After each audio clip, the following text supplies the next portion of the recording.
시청자 여러분 안녕하십니까? 뉴스나우 시작합니다. 휴전 기간이 또 연장됐습니다. 트럼프 미국 대통령은 어느 쪽으로든 이란이 통일된 제안을 내놓을 때까지 휴전을 연장하겠다고 밝혔습니다. 협상이 끝날 때까지 휴전을 연장하겠다는 뜻으로 보이는데요. 불확실성은 계속될 것으로 보입니다. 워싱턴에서 홍상희 특파원입니다. 휴전 종료를 하루 앞두고 트럼프 대통령이 휴전 연장을 선언했습니다. 협상을 중재하고 있는 파키스탄이 이란이 단일한 제안을 내놓을 때까지 공격을 유보해달라는 요청을 해왔다고 밝혔습니다. 트럼프 대통령은 이란 정부가 심각하게 분열돼 있다며 이란이 제안을 제출하고 논의가 어느 쪽으로든 종결될 때까지 휴전을 연장할 거라고 밝혔습니다. 오전까지만 해도 휴전 연장을 원하지 않는다고 말했다가 전격적으로 입장을 바꾼 겁니다. JD 벤스 부통령이 2차 협상을 위한 파키스탄행을 보류했는데 악시오스는 이란 내부에서 미국의 대이란 해상 봉쇄가 계속되는 한 협상에 참여할 수 없다는 주장이 나와 갈등이 불거졌다고 전했습니다. 트럼프 행정부는 이란 정권 내부에서 분열이 일어나고 있고 여전히 미국이 협상의 우위에 있다고 평가하고 있습니다. A lot of the chatter and noise you hear in public is really the signs of a regime that's falling apart. Different factions go in different directions. They're worried about trying to get some leverage at the end of these negotiations. 휴전 종료 시점도 명시하지 않아 기한을 정하지 않고 휴전을 연장하겠다는 뜻으로 읽힙니다. 트럼프 대통령은 그러나 대이란 해상 봉쇄를 멈추지 않고 공격을 위한 준비 태세도 유지할 거라고 덧붙였습니다. 트럼프 대통령의 휴전 선언으로 양측의 정면 충돌은 막게 됐지만 이란의 핵 보유와 호르무즈 해협 통제를 둘러싼 이견을 좁히지 못할 경우 협상 장기화와 함께 불확실성도 상당 기간 이어질 수밖에 없다는 우려가 나오고 있습니다. 워싱턴에서 YTN 홍상입니다. 이란은 트럼프 대통령이 휴전 연장을 발표한 저의를 의심하며 미국이 이란에 대한 해상 봉쇄를 계속한다면 이란도 군사적으로 대응할 수 있다고 경고했습니다. 이란 국영방송은 트럼프 대통령의 휴전 연장 발표 직후인 현지 시간 22일 이란이 미국의 휴전 연장을 인정하지 않을 것이며 이란의 국익에 따라 행동할 것이라고 보도했습니다.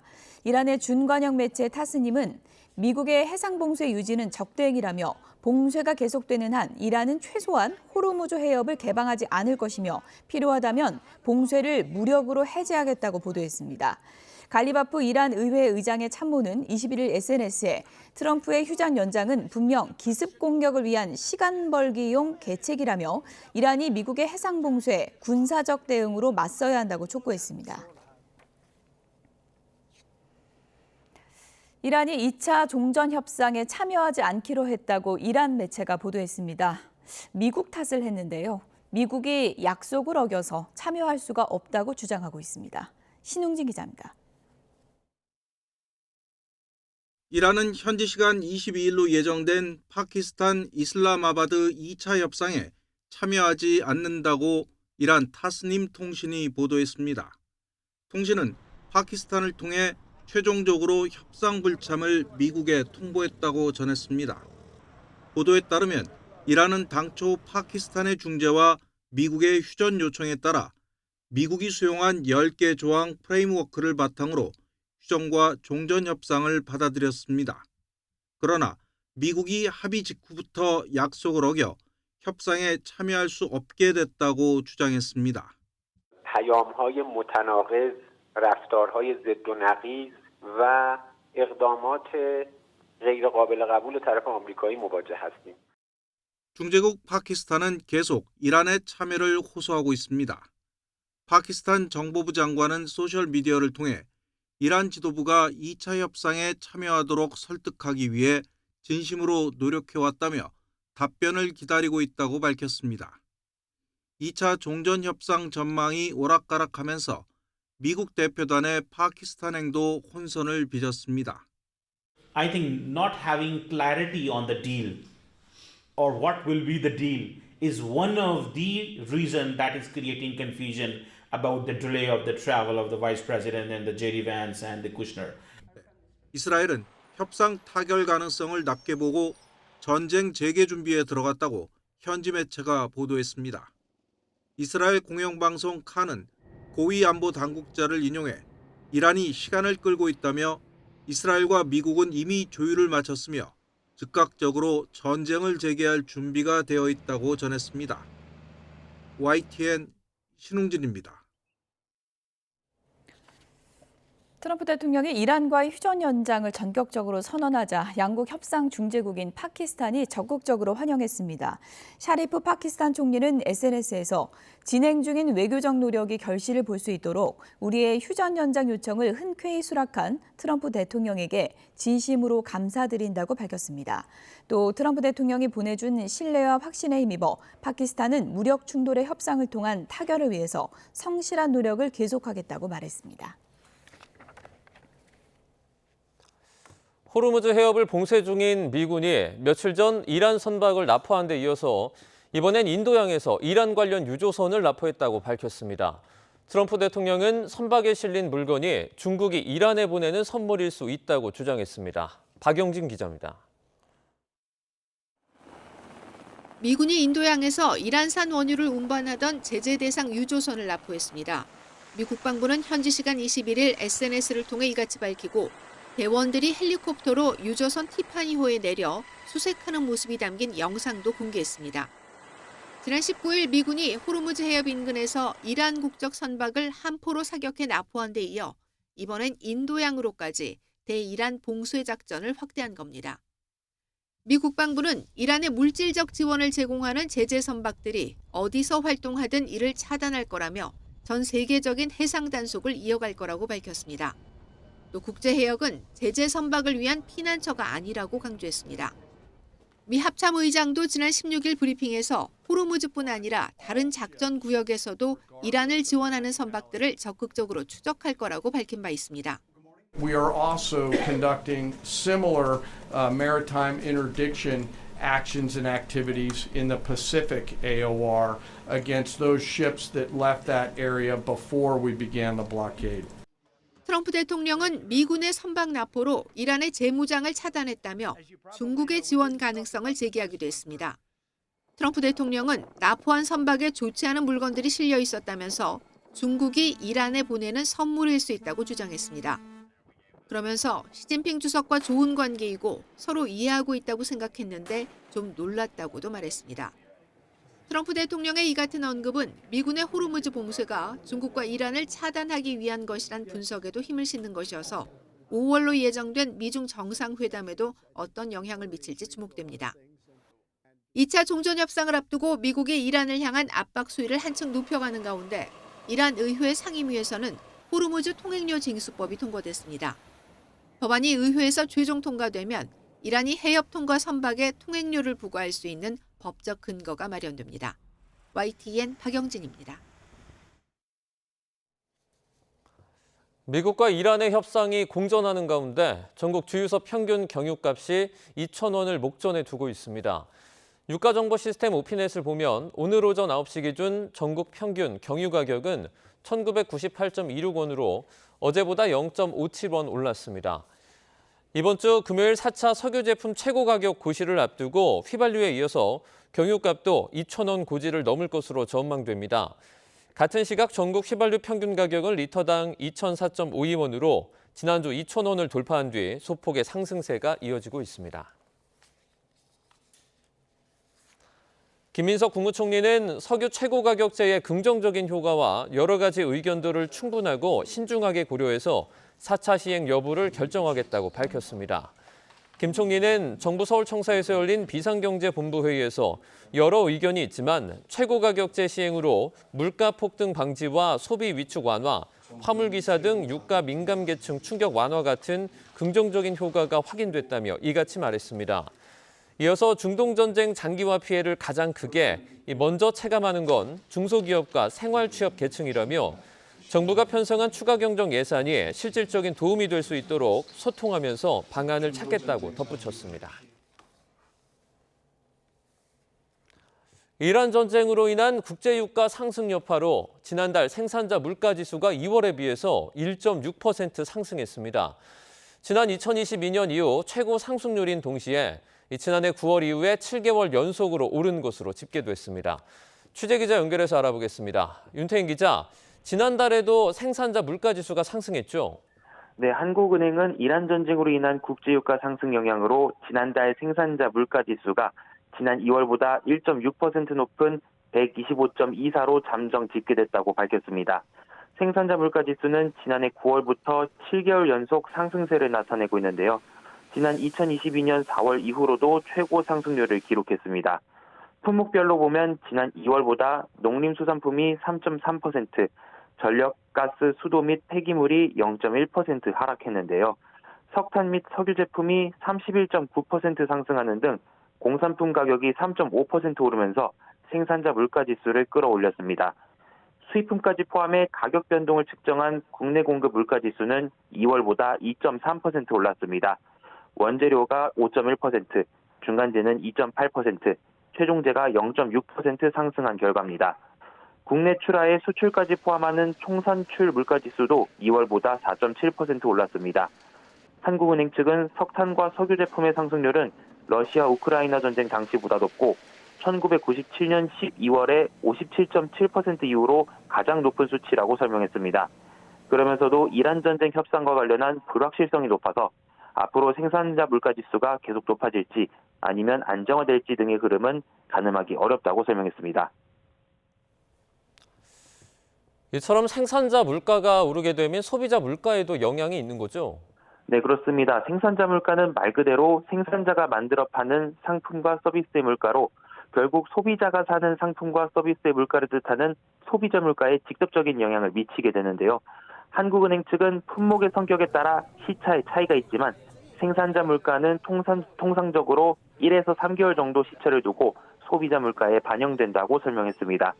그러면서 생산자 물가가 7개월 연속 오름세를 이어갔고 3월에 큰 폭으로 상승한 것은 소비자 물가의 상방 요인으로 작용할 것으로 예상된다고 말했습니다. 다만 기업의 경영 여건이나 시장의 경쟁 상황, 정부의 정책 등에 따라 원재료와 중간재 가격 변동이 소비자 물가에 미치는 파급 정도나 시차에 영향을 미치는데 현재는 불확실성이 높은 상황이라서 향후 흐름을 더 지켜볼 필요가 있다고 덧붙였습니다. 지금까지 경제부에서 YTN 윤태인입니다. 미국과 이란 간 2차 종전 협상이 무산되는 것 아니냐는 불안감이 커지면서 사상 처음 6,400선까지 돌파했던 코스피가 하락세로 전환했습니다. 원달러 환율은 1,480원까지 오른 후 1,470원대 후반에서 오르내리고 있습니다. 취재기자와 함께 금융시장 상황 좀 더 알아보도록 하겠습니다. 류한홍 기자, 이 코스피가 하락 전환했는데 현재도 하락세가 이어지고 있습니까? 그렇습니다. 하락폭이 1% 가까이 커졌다가 0.5% 정도로 줄어 있습니다. 연이틀 상승해 어제는 사상 최고치까지 경신했는데 오늘은 쉬어가는 모습입니다. 코스피는 0.01% 내린 6,387로 출발했지만 곧장 상승세로 전환해 사상 처음 6,400선을 돌파했습니다. 하지만 그 이후 하락세로 전환했습니다. 어제 코스피 사상 최고치 경신을 주도했던 외국인과 기관은 오늘 순 매도로 돌아섰고 개인 홀로 순 매수를 하고 있습니다.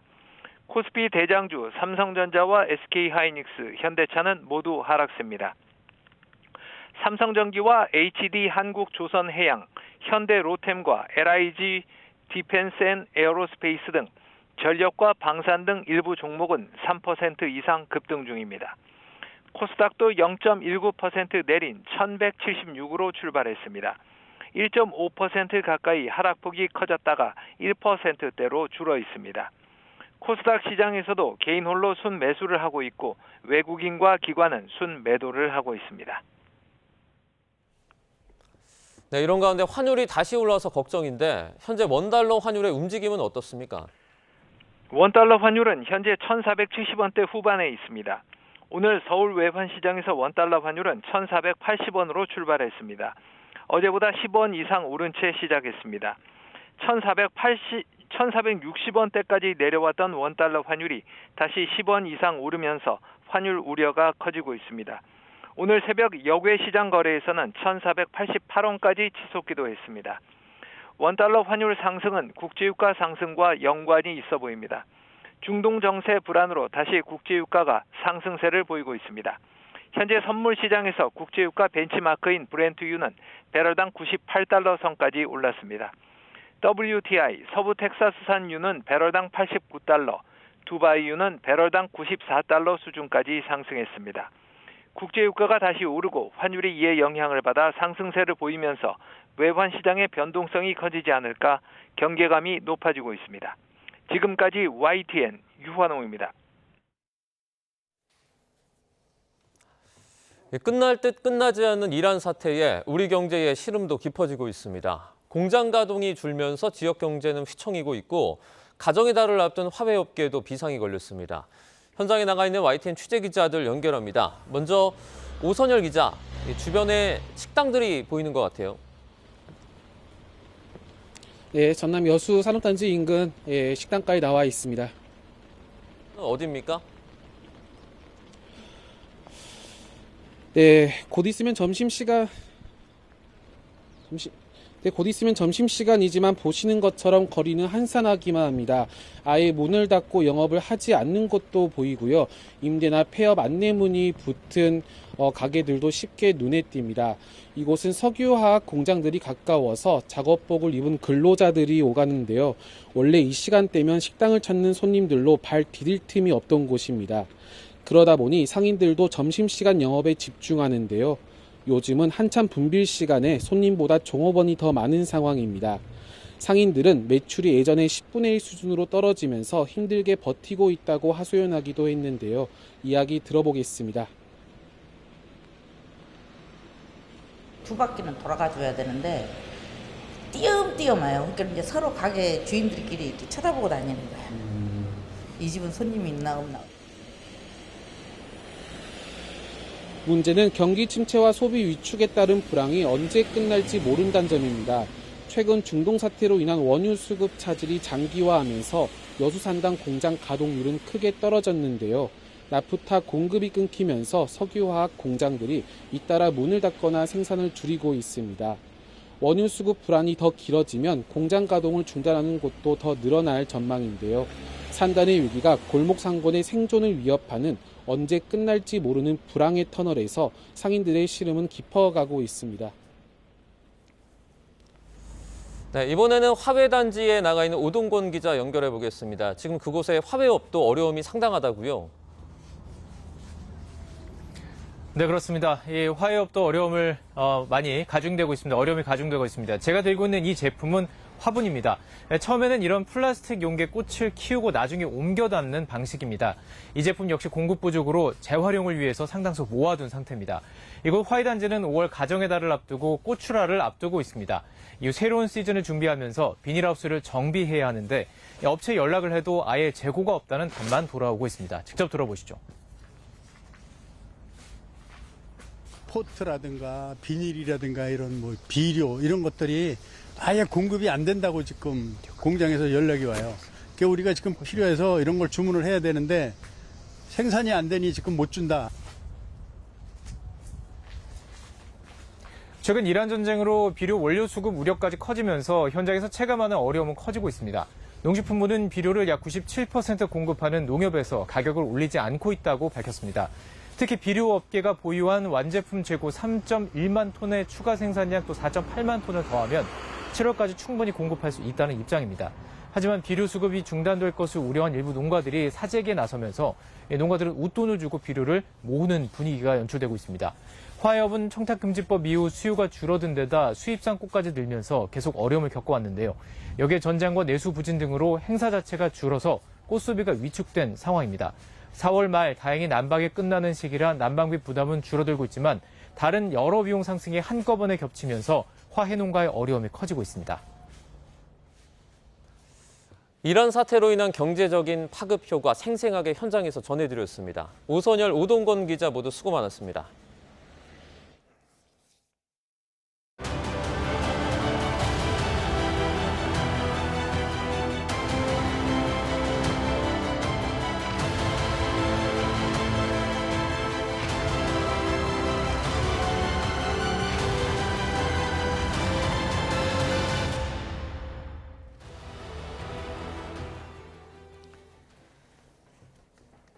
트럼프 미국 대통령 휴전을 사실상 무기한 연장했죠. 네, 관련 내용 관련해서 박원건 이화여대 교수, 성일관 서강대 유로메나 연구소 교수와 함께 이야기 나눠보겠습니다. 네, 두 분 어서 오세요. 네, 성일관 교수님. 네. 지난주까지 분위기 좋다고 그랬는데 어떻게 된 겁니까? 네, 예. 좀 많이 실망했고요. 예. 반성문을 좀 써야 될 시간이 오지 않았나. 예. 그러나 이제 협상이라는 건 저희가 이제 될 것이라고 봤지만, 근데 아무리 봐도 미국 대표단이 출발했다고 한다면 거기에 이란이 만약에 협상단을 보내지 않는다는 것은 사실상 판을 깨는 거거든요. 그러니까 이란 입장에서는 대단히 이게 외교적 부담이 크단 말이에요. 정치적 외교적 네. 부담이 크기 때문에 저희는 어떤 형식으로든 대표단을 보낸 다음에 판을 깰 수 있다. 최소한 그럴 가능성이 높다고 봤는데 저희의 예상을 완전히 빗나가고 이란은 아예 협상단을 보내지 않았습니다. 그러니까 그만큼 지금 이란 입장에서는 이번 협상에서 우리는 더 이상 이제 물러나지 않겠다. 강경한 입장 그리고 우리의 조건을 들어주지 않는다면 예. 협상 테이블도 안 나갈 것이다라는 강경한 입장을 계속 견지하고 있다 이렇게 말씀드릴 수 있겠습니다. 교수님은 좀 어떻게 보셨습니까? 지금 상황 예상하셨습니까? 저도 예상은 못했고요. 최소한 저도 우리 성 교수님 말씀대로 이란이 와서 뭔가 협상이 안 돼서 결렬이 될 가능성은 있다라고 판단이 됐는데 아예 협상장에 나타나지 않을 거라고는 생각지 못했습니다. 왜냐하면 며칠 전에 나온 그 여러 가지 그 여론에 따르면 모스타바가 뭐 협상단의 파견을 승인했다 이제 네. 그런 얘기도 있었기 때문에 물론 이게 뭐 전쟁 중에 있는 협상이기 때문에 굉장히 확인되지 않은 정보들이 많이 돌아다니긴 하죠. 근데 저는 어쨌든 큰 틀에서 이번에 이란의 버티기가 우리가 예상했던 것보다 훨씬 강하다라는 것이 확인이 됐고 더불어서 어쨌든 트럼프 대통령이 다시 한번 타코라는 또 비판을 드리지 않습니까? 트럼프's always chickens out이라 해서 마지막에 입장을 바꿨다 했는데 이번에는 조금 가슴을 쓸어내리는 입장 변화였죠. 그래서 만약에 이란의 협상단이 오지 않고 또 휴전 기간이 끝난다 하면 바로 군사적 공격이 재개가 될 수 있는 그런 위험한 순간이었는데 예. 어쨌든 휴전 기간이 연장된 것은 1차적으로 그런 군사적 충돌을 막을 수 있다는 측면에서 긍정적으로 일단 네. 판단할 수도 있다고 생각합니다. 더 이상 착해지지 않겠다고 했는데 그래도 이번 타코는 그래도 좀 선한 그 변화다. 뭐 이렇게 일종의 그런 셈인 거죠. 예. 트럼프 미국 대통령이 이란에서 합의된 안이 올 때까지 기다리겠다. 이 말은 이란에서 지금 이쪽 저쪽에서 다른 말 온다는 얘기거든요. 그렇습니다. 이게 참 우리가 파악하기 어려운 내용인데 트럼프 대통령 입장에서는 그렇게 얘기하는 게 훨씬 본인의 지금 상황을 어떻게 보면 내가 휴전을 연장할 수밖에 없었던 가장 좋은 이유 중에 하나예요. 자, 두 가지 메시지가 똑같이 온다. 예. 하나는 온다 그랬다. 그래서 내가 부통령을 보내려고 준비 다 시켰다. 예. 비행기 타기 몇 시간 전에 다시 메시지가 왔는데 협상이 안 온다고 하는데 내가 어떻게 보내겠냐. 이 얘기거든요. 그렇다면 트럼프 입장에서는 이렇게 얘기하는 게 본인한테 가장 지금 협상 어찌 보면 2차 휴전 협상을 성공시키지 못한 것에 대한 부담을 덜 수가 있어요. 과연 그럼 우리가 봐야 될 것은 진짜 이란 쪽에서 정말 이렇게 완전히 상반되는 정상반대의 메시지를 보내고 있는 것인가? 예. 그 부분을 좀 이제 정확히 봐야 될 텐데 저희가 뭐 100% 파악하기는 어렵습니다. 그러나 악시오스 보도나 다른 외신에서는 분명히 모스타바가 2차 휴전 협상을 승인했다고 보도를 했잖아요. 그런데 그 이후에 나온 보도들을 보시면 전부 다 그런 거 없다. 계속 그 추가적인 보도를 보시면 우리 보낸다고 약속한 적도 없고 일부 보도를 보시면 준비단은 벌써 가서 준비를 하고 있다까지 보도가 났었어요. 예. 이란 측에서. 근데 전혀 보낸 적이 없다. 그렇기 때문에 저는 아마도 이란 측에서는 처음부터 협상을 할 생각이 없었을 가능성이 상당히 높다. 그렇다면 다른 보도들은 조금 오보였을 가능성이 있지 않냐 예. 이렇게 지금 보고 있습니다. 만약에 벤스 부통령이 현장에서 가서 기다리고 있는데 이란 팀이 아니었으면 미국이 더 외교적 그러면 굴욕을 당할 뻔했네요. 그렇죠. 그건 상당히 외교적으로 곤욕스럽죠. 그렇기 예. 때문에 안 보낸 게 다행입니다. 근데 우리를 혼란스럽게 한 이유 중에 하나가 예. 예를 들어서 갈리마프 의회 의장이라든지 아라그치 외무장관 같은 경우에는 2차 협상에 대해서 가능성을 상당히 열어놓고 있었거든요. 그러니까 예를 들어서 갈리마프 같은 경우에는 이란 국영 TV에 출연을 해서 뭐라고 얘기했냐면 외교란 군사적 성과를 정치적 결과로 전환하는 방법이다. 그러니까 쉽게 말씀드려서 협상을 하겠다라는 이제 그런 강한 의지도 표명을 했습니다. 예. 그래서 전반적으로 협상에 나오기는 하겠구나 했는데 결국은 안에 내부의 역동을 우리가 100% 확실하게 확인할 수는 없습니다만 결국 이란 혁명 수비대의 강경파가 역봉쇄, 트럼프 대통령의 역봉쇄를 빌미로 삼아서 이번 협상에 마지막까지 나름대로 그들도 고민을 했지만 참여하지 않는 버티기로 간 것이다. 그것까지는 좀 일정 수준 확인이 된다고 판단이 됩니다. 트럼프 미국 대통령이 이번에 뭐 휴장 연장하더라도 봉쇄라든지 아니면 어떤 공격적인 준비라든지 이런 건 유지한다고 하는데 압박 전략은 계속해서 유지가 되는 겁니까? 그렇습니다. 트럼프 대통령의 머릿속에 하나 있는 것은 시간은 결국은 이란과 그 미국 둘 다 시간이 과연 누구 편인가 그 얘기를 하고 있다라고 판단이 되는데 저는 최근에 주목하는 것 중에 하나가 스캇 베센트 재무장관이 직접 나섰지 않습니까? 그래서 장대한 분노의 경제적인 편에서 이런 경제적 장대한 분노 작전을 하겠다.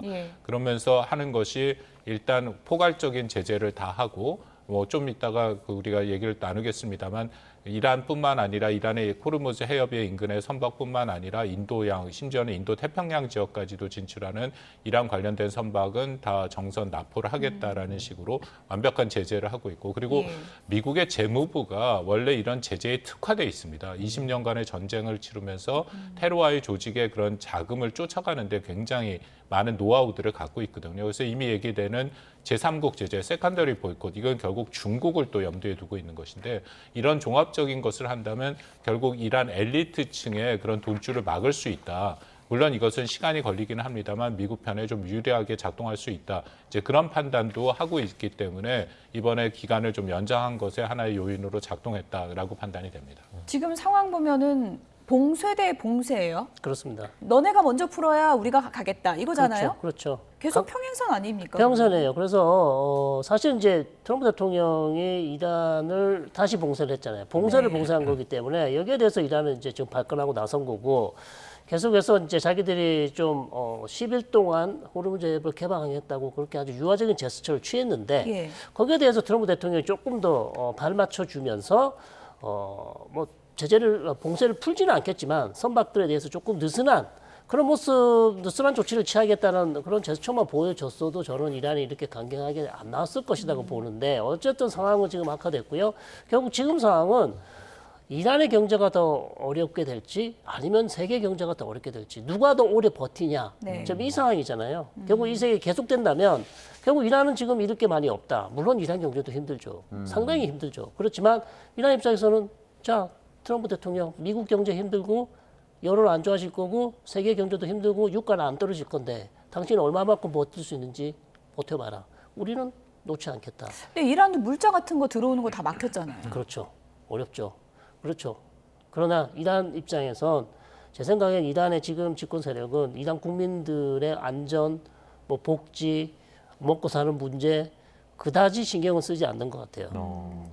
물론 신경 100% 안 쓸 수는 없죠. 하나도. 그러나 어쨌든 우리 집권 세력이 살아야 된다. 정권이 무너지면 안 된다라는 그런 입장이 강하기 때문에 이란 국민보다는 본인들이 사는 문제에 더 집중하고 있지 않냐. 그렇게 보는 거죠. 이란 측에서는 대외적으로는 이번 그 미국의 휴전 연장을 인정하지 않겠다라고 말을 하고 있는데 그러면 혹시라도 뭐 이란 쪽에서 먼저 공격을 감행한다든지 이럴 가능성도 있네요. 그 가능성은 저는 그렇게 커 보이지는 않습니다. 만약 그렇게 되면은 이란도 원치 않은 대규모 이전같이 돌아가는 이란과 미국 또 이스라엘도 포함해서 대규모 공습과 대규모 무력 충돌이 시작이 되니까 이란도 그것은 굉장히 크게 부담이 되죠. 그리고 그간에 우리가 전쟁을 봐왔습니다만 이란의 전쟁하는 수행 방식은 미국과 이스라엘이 공격을 하면 거기에 대한 대응을 하는 형태였습니다. 그렇기 때문에 주로 뭐 당연히 이스라엘은 타격할 수 있습니다만 미국을 타격할 수 없기 때문에 미국이 공격을 하면 거기에 대응을 하는 형태로 걸프 지역에 있는 국가들을 주로 공격을 하고 이스라엘을 공격을 했죠. 근데 이런 상황에서 일단 트럼프 대통령은 휴전을 선포해 놓은 상황이니까 공격을 하지 않겠다라고 하는데 이란이 먼저 공격을 하게 되는 상황이 오면 그것은 매우 한계가 있을 수밖에 없다. 그리고 또 이란이 공격을 만약에 한다면 뭐 그들의 말에 공포한 대로 따른다면 지금 역봉쇄를 하고 있는 미국 함정들에 대한 공격을 할 가능성이 있거든요. 근데 그것은 사실은 뭐랄까요 계란으로 그 바위를 치는 격이 되기 때문에 이번에 조지 H.W. 부시의 제3 항공 전단까지 오고 있는 상황에서 막강한 해군력을 갖고 있는데 공격을 한다라는 것은 이란의 입장에선 군사적인 성취를 없기도 굉장히 어려운 상황이다 판단이 됩니다. 네, 정일국 교수님, 이란 내부 좀 들여다볼게요. 네. 그때 아라그치 외무장관이 호르무즈 해협 연다 그럴 때 뭐 탄핵, 뭐 얼간이다 이런 말까지 들었잖아요. 네, 그렇죠. 그만큼 지금 내부 분열이 좀 심한 건가요? 어떻게 봐요? 근데 이건 내부 분열로 볼지 아니면 이제 때리기로 볼지 어쨌든 협상이 잘 안 되고 있고 그다음에 오히려 지금 봉쇄를 했다가 봉쇄를 뒤집어 썼잖아요. 여기에 대한 좀 문책론이 있어야 된다. 결국 당신들이 협상을 했지만 얻은 게 뭐가 있냐. 그러니까 강경파 쪽에서는 결국 미국은 힘밖에 미국을 굴복시키기 위해서 미국을 설득시키기 위해서는 대화보다는 전쟁이다. 전략 바꾸자. 그렇죠. 무력을 미국은 말을 해서 통하는 나라가 아니다. 강하게 나가야 된다. 이게 이제 기존의 강경파들의 입장이었거든요. 그렇기 때문에 협상을 했지만 결국 지금 상황은 더 어려워졌기 때문에 누군가 책임을 져야 된다. 문책론을 계속 얘기할 수밖에 없겠죠. 강경파 쪽에서. 그러니까 안학지 공격하고 있고 갈리파프까지 지금 공격을 하고 있습니다. 그러나 그렇다고 해서 바로 해임이 될 것인가? 저는 그렇게 보지는 않아요. 어차피 지금 강경파들은 계속해서 누군가 책임질 사람을 계속 공격을 하는 것이고 그렇지만 협상은 또 진행해야 되는 것이기 때문에 과연 그러면 여기에서 완전히 협상파와 강경파가 나눠져 있냐? 저는 그런 거는 좀 말하기 어렵다, 생각하기 어렵다. 어차피 지금 회색 지대다. 네, 그래서 한쪽은 온건 협상을 얘기하고 온건한 얘기를 하고 있지만 어차피 같은 한 통속이고 결국 중요한 정책 결정은 모스타바와 혁명수비대가 하고 있고요. 그리고 그걸 메시지를 받아서 협상파들은 계속 협상을 하고 있는 것이지 의견이 나눠져서 막 치열하게 싸운다거나 권력 다툼 의견은 다를 수 있죠. 협상파는 당연히 대화와 외교를 통해서 문제를 하고 싶은 거고 강경파는 전쟁을 통해서 해결하고 싶지만 여기서 조율을 하는 거잖아요. 그렇기 때문에 저는 두 팀이 완전히 지금 진영이 나눠서 열심히 싸우고 있다. 그리고 내부 분열이 심하다. 저는 이것들은 어찌 보면 미국 쪽에서 계속 나오는 얘기는 이란 쪽을 조금 이렇게 이란 쪽이 너무 지금 상황이 안 좋다. 내부 분열이 심하다. 붕괴될 수 있다. 어찌 보면 약간 그런 어떤 여론을 조성하기 위한 그런 보고서일 수도 있다는 거예요. 저는. 물론 그렇다고 해서 지금 이란이 아예 단일 대우다. 전혀 그렇진 않죠. 네. 근데 겉으로만 보면은 일단 협상장을 나오지 못했기 때문에 강경파가 더 힘이 있는 거 아니냐 이렇게 또 해석할 수도 있을 것 같거든요. 저는 거기에 핵심은 결국 모스타바의 역할이라고 생각합니다. 그러니까 모스타바의 현재 상황을 우리가 정확히 모르고 있지 않습니까? 과연 제대로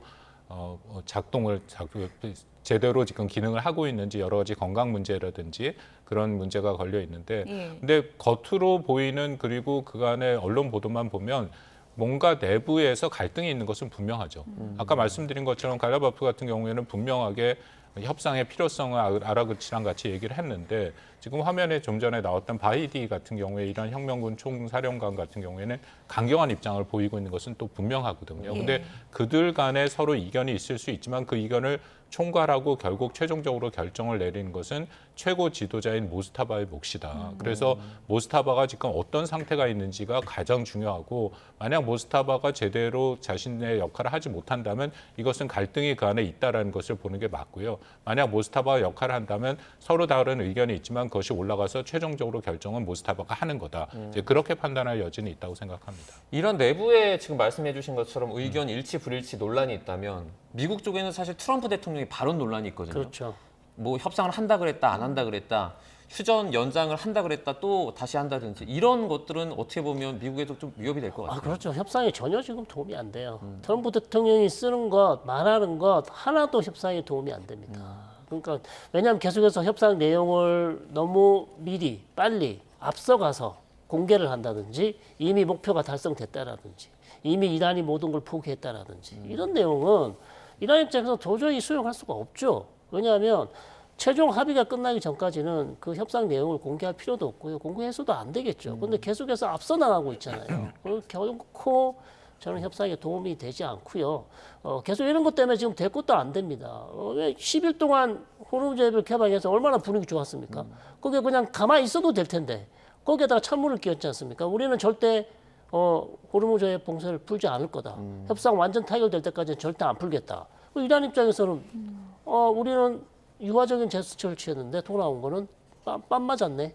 이렇게 생각할 거잖아요. 그 SNS 글을 잇따라 올려서 좀 자극을 많이 했다고 어마어마하게 자극받았죠. 그게 저는 바로 그 다음날 호르무즈 해협을 다시 봉쇄한 가장 큰 이유라고 봐요. 다른 이유는 없어요.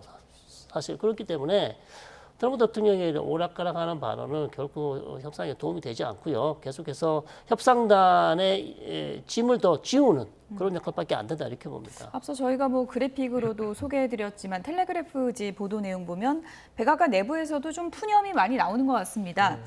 우리가 이걸 뭘 목표로 하고 있는지조차 잘 모르겠다.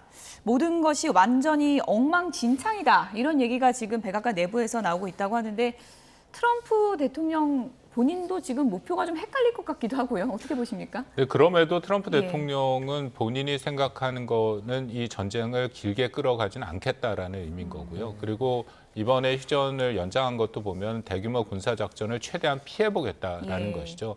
근데 이번에 그 트럼프 대통령의 행동을 보면 네. 방금 말씀하신 것처럼 본인의 자기 부인 같은 것이 굉장히 많이 있습니다. 예를 들어서 1987년에 쓴 책이죠. 많이 읽히고 많이 팔렸던 거래 기술이라는 책에서 협상에서 가장 나쁜 것은 거래에 절박해 보이는 것이다. 예. 근데 본인이 지금 절박한 모습을 많이 보인 절박해 거죠. 보여요. 예, 많이 절박한 예. 모습을 충분히 보여줬다라고 판단이 되고 또 하나는 이게 마감 시한에라는 것을 정해넣어서 상대편을 압박하는 것이 매우 예. 중요한데 이번에 휴전 연장이라는 것은 사실상 이게 어떤 조건으로 언제까지 가는 것인지 그런 내용이 전혀 없지 않습니까? 물론 두 가지를 얘기했죠. 하나는 당연히 하나는 파키스탄에서 요청을 해왔기 때문에 자기가 수용을 한 것이고 예. 또 하나는 이란에서 단일화된 어떤 안을 갖고 올 것을 기다린다. 근데 사실은 굉장히 모호한 얘기들을 담고 있다라는 거죠.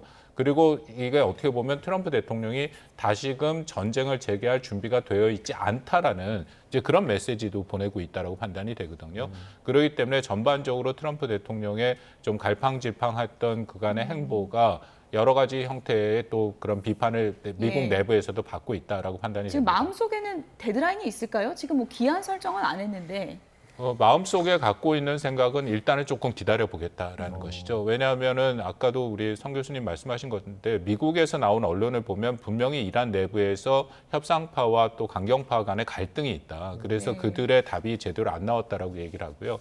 1차 협상이 결렬되지는 않았는데 1차 협상에서 뭔가 타결이 되지 않은 거를 이란은 미국이 말을 바꿨다라고 얘기하는데 예. 미국은 이란이 결국 마지막에 단일한 안을 갖고 오지 못했기 때문이다라고 얘기를 하니까 트럼프 대통령 입장에서는 조금 기다려본다라는 것이 1차적인 입장이고요.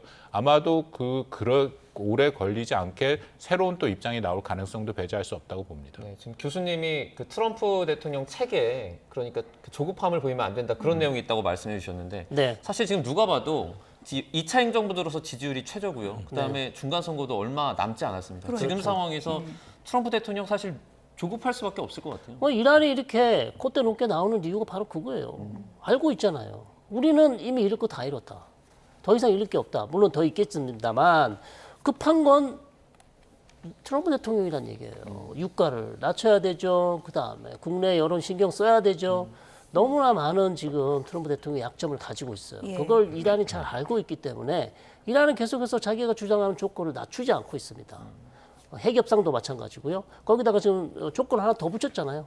자, 우리에 대한 봉쇄 풀지 않으면 아예 협상장에 나가지를 않겠다. 자, 그걸 지금 선결 조건을 얘기했어요. 그렇다면 트럼프 대통령 지금 이 상황에서 뭘 할 수 있을까요? 대단히 지금 어려운 상황이에요. 그러니까 가장 좋은 대안은 제 생각은 우리 박 교수님과 같이 얘기했지만 두 개를 다 이란도 풀고 미국도 풀어라. 그렇게 해서 이걸 가야지. 이거 미국이 혼자서 이거 풀어주면 별이 안 쓰잖아요. 트럼프 대통령이. 그렇기 때문에 지금 가장 현실적인 대안은 미국과 이란이 동시에 호르무즈 해협을 개방하는 것이 예. 협상 테이블로 갈 수 있는 가장 좋은 방안이다 이렇게 봅니다. 트럼프 미국 대통령 입장도 또 좀 대변을 하자면 며칠 전에 트루스 소셜에 나는 압박을 받지 않는다. 압박받는다고 보도한 건 가짜 뉴스다. 뭐 이렇게 이제 글을 썼어요. 근데 이제 지금 지지율도 굉장히 최저치를 보이고 있는 상황이고 또 공교롭게도 오늘 날짜가 보니까 이스라엘상 받기로 했던 날짜 아닙니까? 그럼 상은 좀 무산되는 건가요? 어떻게 봐야 됩니까? 글쎄 뭐 현재 상황이 그 불확실성이 매우 크죠. 예. 그리고 트럼프 대통령이 사실 버티려고 하려면은 트럼프 대통령의 가장 현재 큰 도전은 미국 11월 중간 선거죠. 그렇죠. 근데 뭐 많은 분들이 이해하시겠지만 이 선거라는 것은 대외 정책, 외교 정책이 영향을 거의 주지 않습니다. 그러니까 유권자들에게 가장 체감하는 것은 체감 경제 지표고요. 그렇죠. 특히 미국 유권자들이 민감하게 하는 것은 주유소 기름값, 가스값이죠. 근데 현재 보면은 가스값이 $5 정도까지 임박을 했다라는 것이거든요. 그러면 전쟁 전에 2불 80센트 정도 되는데 거의 2배 가까이 올라갔다라는 것. 이것은 트럼프 대통령에게 굉장히 큰 도전이 됩니다. 근데 다만 선거라는 것은 지금부터 되는 것이 아니라 선거 임박해서 한 3개월 정도부터의 여론의 추이가 매우 중요합니다. 그러면 역으로 계산하면 한 7월이나 8월까지도 트럼프 대통령이 버틸 수 있는 시간은 있다라는 거거든요. 그래서 트럼프 대통령의 발언을 우리가 자세히 보면 그중에 기름값이 좀 상당히 오랫동안 고유가를 유지하는 것도 좀 버틸 필요가 있다라는 얘기도 거기서 나오는 거고요. 그래서 아까도 말씀드린 것처럼 군사작전보다는 원래 트럼프 대통령이 군사작전이나 이런 무력을 사용하는 것을 좋아하지 않습니다. 오히려 그거보다는 관세나 경제적인 압박, 제재 같은 것을 활용한다. 그래서 아마 휴전 기간을 가져가고 뭐 최악의 상황에는 굉장히 길게 가져가면서 이란을 그런 식으로 압박하는 형태로 경제 압박을 하는 형태로 가져갈 가능성도 저는 있다라고 판단이 됩니다. 혹시라도 트럼프 대통령이 서너 달 뒤에 어떻게 보면 선거 전에 극적으로 종전이나 이런 것들을 만들어서 뭐 선거에 활용하려는 그런 의도도 가지고 있을 수 있지 않을까요? 그렇게 할 수는 있겠지만 서너 달 너무 길어요. 이거 지금 이거를 한 달 더 간다 해도 저는 힘들 것 같은데요. 이 상황이. 저는 그리고 트럼프 대통령이 이 상황을 한 달까지 안 기다릴 것 같아요. 왜냐하면 유가 계속 이렇게 올라가 있죠. 본인한테 좀 도움된 게 하나도 없어요. 아무런 얻는 거 없이 계속해서 휴전 데드라인도 안 정하고 이걸 한 달을 간다고요? 제 생각에는 좀 어려울 것 같습니다. 이란이 계속 저러면 그럼 공습 재개입니까? 그러니까 제 생각은 트럼프 대통령은 마음속에 데드라인이 있을 거예요. 며칠 정도만 나는 기다려본다. 그리고 이스라엘이 또 가만 안 있을 거란 말이에요. 이스라엘이 분명히 대통령님 이거 무한정 기다릴 수 없습니다. 그렇다면 결단을 할 가능성이 높다 봅니다. 저는 거기에 핵심 변수가 방금 이스라엘 말씀하셨는데 결국 이스라엘이 레바논의 헤즈볼라를 재공격하는 거죠.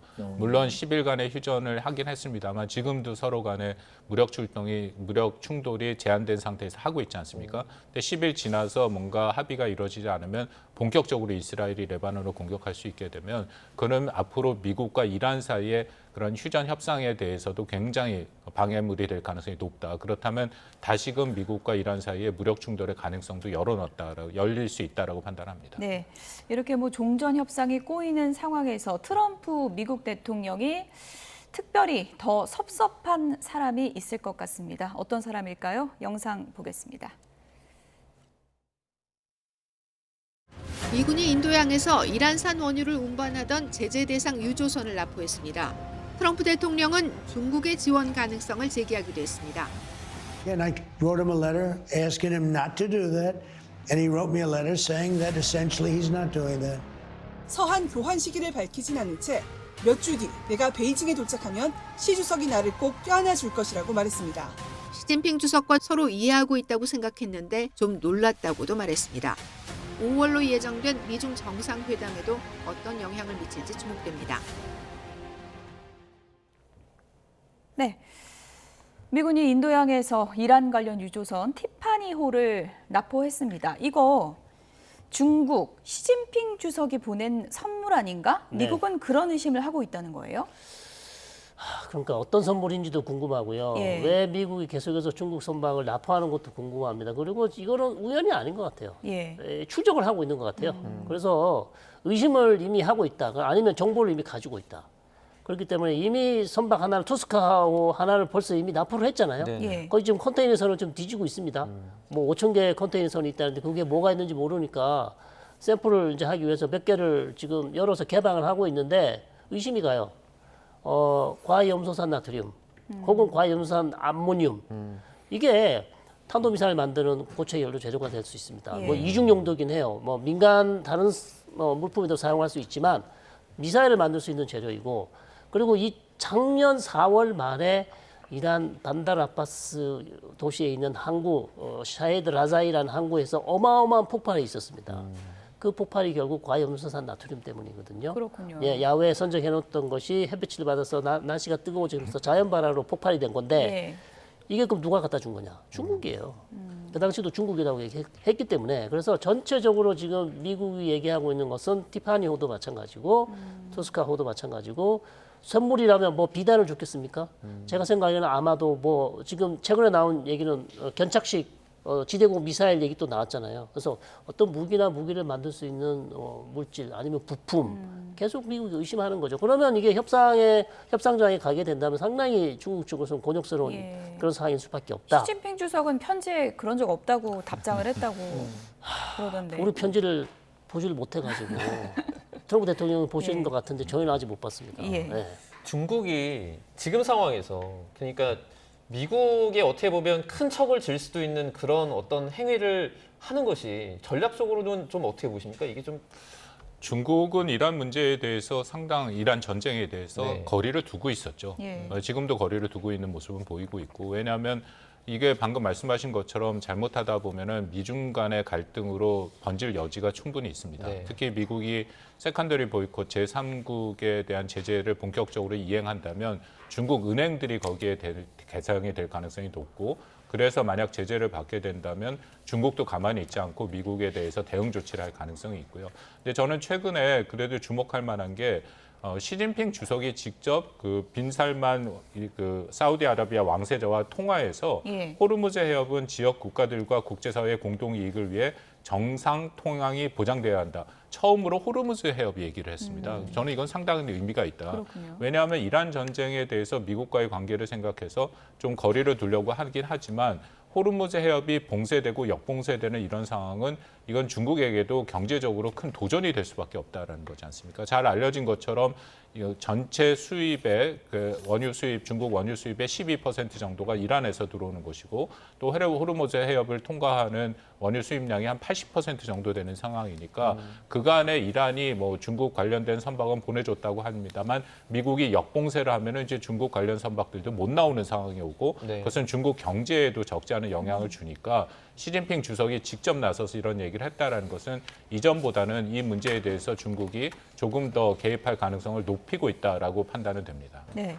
지금 컨테이너 다 열고 있다 그러는데 만약에 무기나 군사 장비가 나오면 승무원은 억류될 수도 있다 그러더라고요. 그럴 수 있죠. 왜냐하면 예. 이제 무기 밀수, 뭐 그다음에 이게 미국이 부과하고 있는 제재 위반, 뭐 이런 것들이 있기 때문에 그게 이제 이란 측 뭐 혁명수비대 사람일지 누군지는 알 수는 없으나 그렇게 된다면 억류될 가능성은 충분히 있어 보입니다. 그리고 외교적인 마찰도 상당히 커지겠죠. 예, 그럼 뭐 전쟁 포로가 되는 건가요? 뭐 뭐 어떻게 되는 그렇게까지는 건가요? 저는 생각지는 않은데요. 예. 어쨌든 뭐 법적으로 예. 그렇게 되면 억류될 가능성은 충분히 있어 보입니다. 이란 의회 상임위에서 저희가 계속 우려했던 호르무즈 해협의 통행료 걷는 부분 있잖아요. 그게 이제 통과됐다고 하는데 사실 뭐 해협을 대상으로 이런 통행료 걷는 게 말이 안 된다라는 그런 어떤 국제사회의 목소리는 정말 많지 않았습니까? 이게 나중에 종전협상이 또 변수가 될 수도 있나요?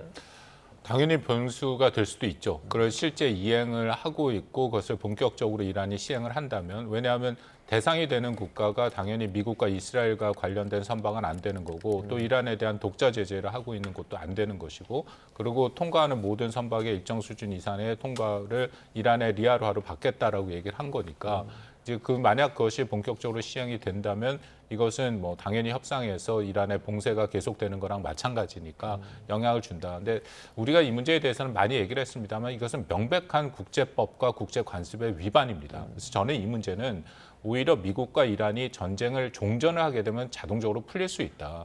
현재로서는 이란이 갖고 있는 미국에 대한 영향력이라는 것 중에 결국은 호르무즈 해협밖에 남지 않지 않습니까? 그렇기 때문에 호르무즈 해협에 대한 그런 통제권을 강화하는 여러 가지 조치가 있지만 예. 만약에 더 이상 전쟁의 필요성이 없고 전쟁이 종전이 된다면 이란도 그렇게 하는 건 부담이 되는 거고 한국을 비롯해서 호르무즈 해협에 대해서 의존하고 있는 많은 국가들도 이미 우리 이 대통령도 거기에 참여를 하지 않았습니까? 그런 회의들이 두 축 외교적인 측면, 군사적인 측면에서 이뤄지고 있기 때문에 예. 이란이 그런 모든 국가들과 척을 지면서까지 이런 식의 계속 봉쇄를 하기는 저는 굉장히 한계가 있다라고 판단합니다. 네.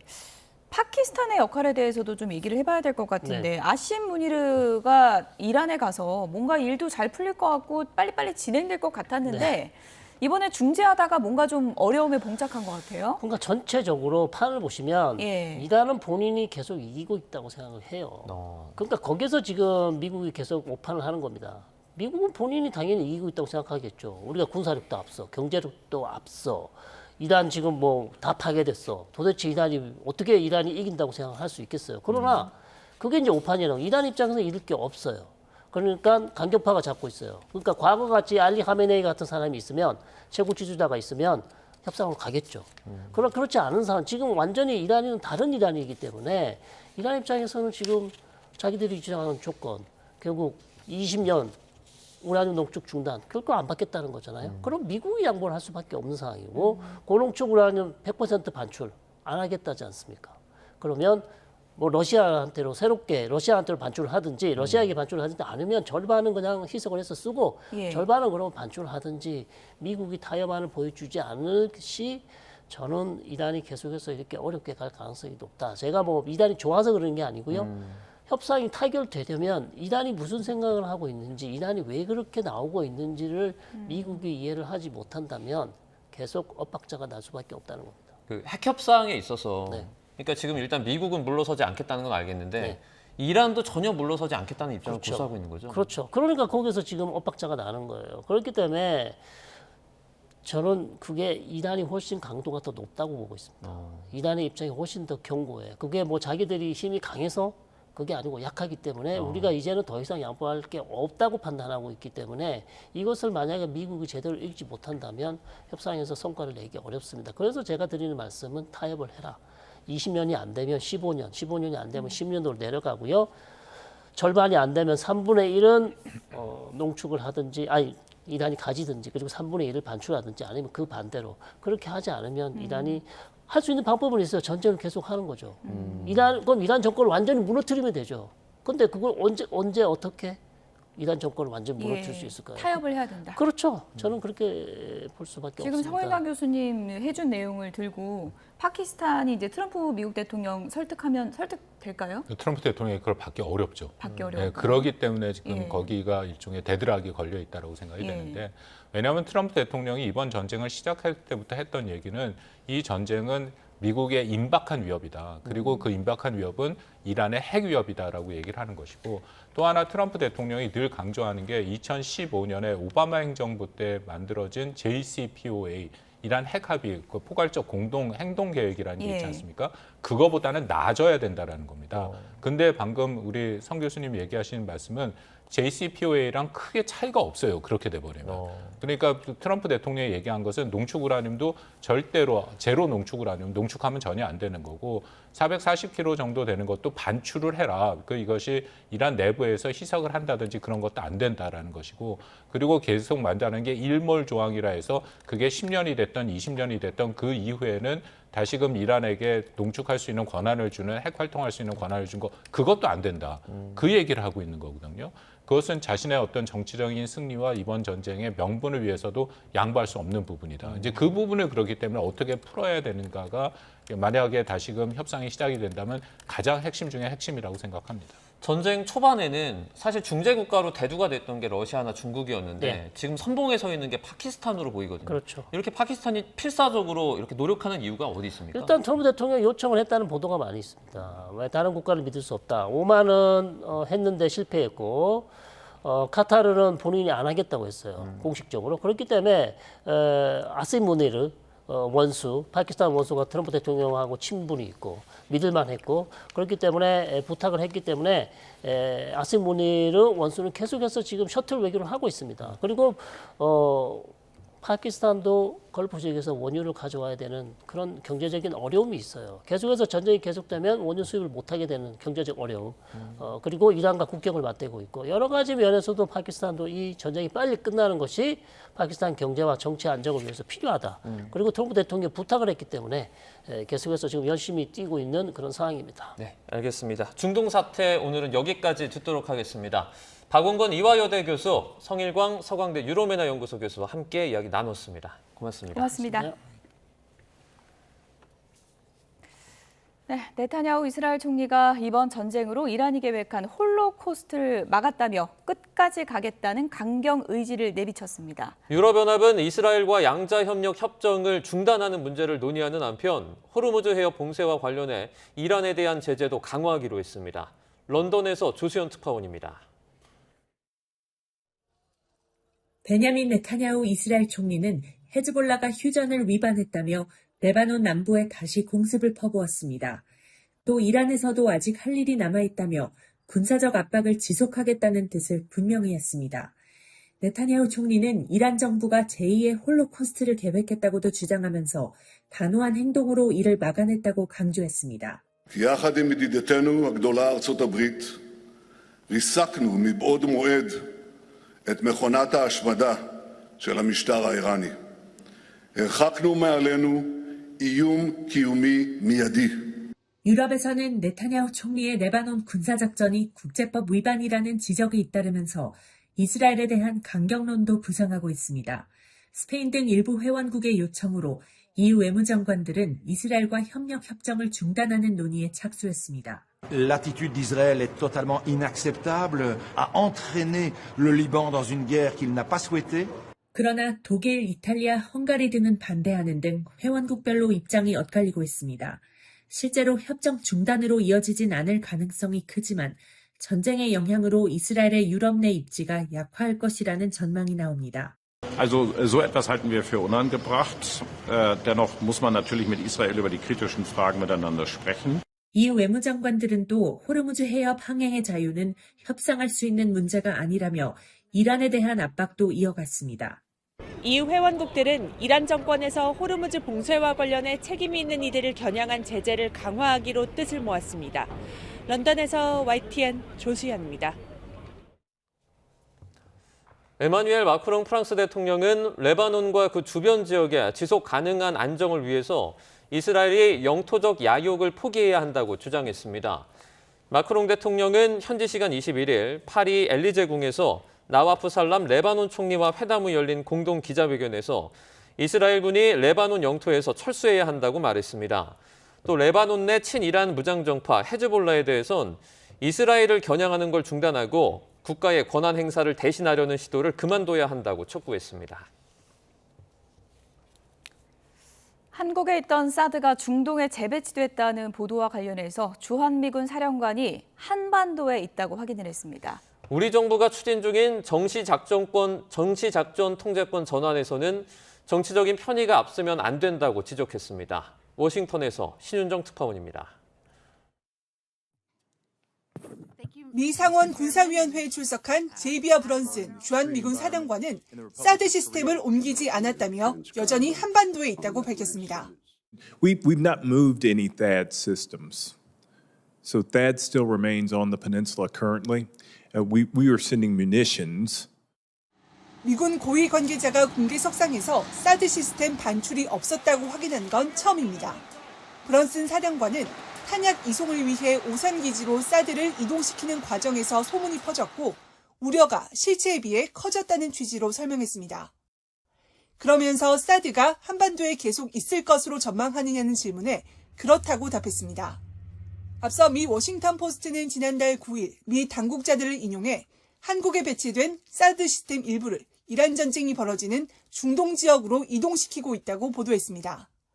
이재명 정부가 속도를 내고 있는 전시작전권 전환과 관련해서는 정치적 편의가 조건을 앞지르지 않도록 해야 한다고 강조했습니다. We have to continue to work to ensure that political expediency doesn't outpace the conditions. We've got to stay focused on the conditions. 이어 조건에 집중해야 미국이 더 안전해지고 한국이 더 안전해진다고 덧붙였습니다. 전작권 전환 일정을 맞추기 위해 선결돼야 할 조건과 역량 마련을 간과해서는 안 된다는 간접 경고 메시지로 풀이됩니다. 주한미군 병력과 관련해서는 규모보다는 역량에 초점을 맞추고 있다는 입장도 재확인했습니다.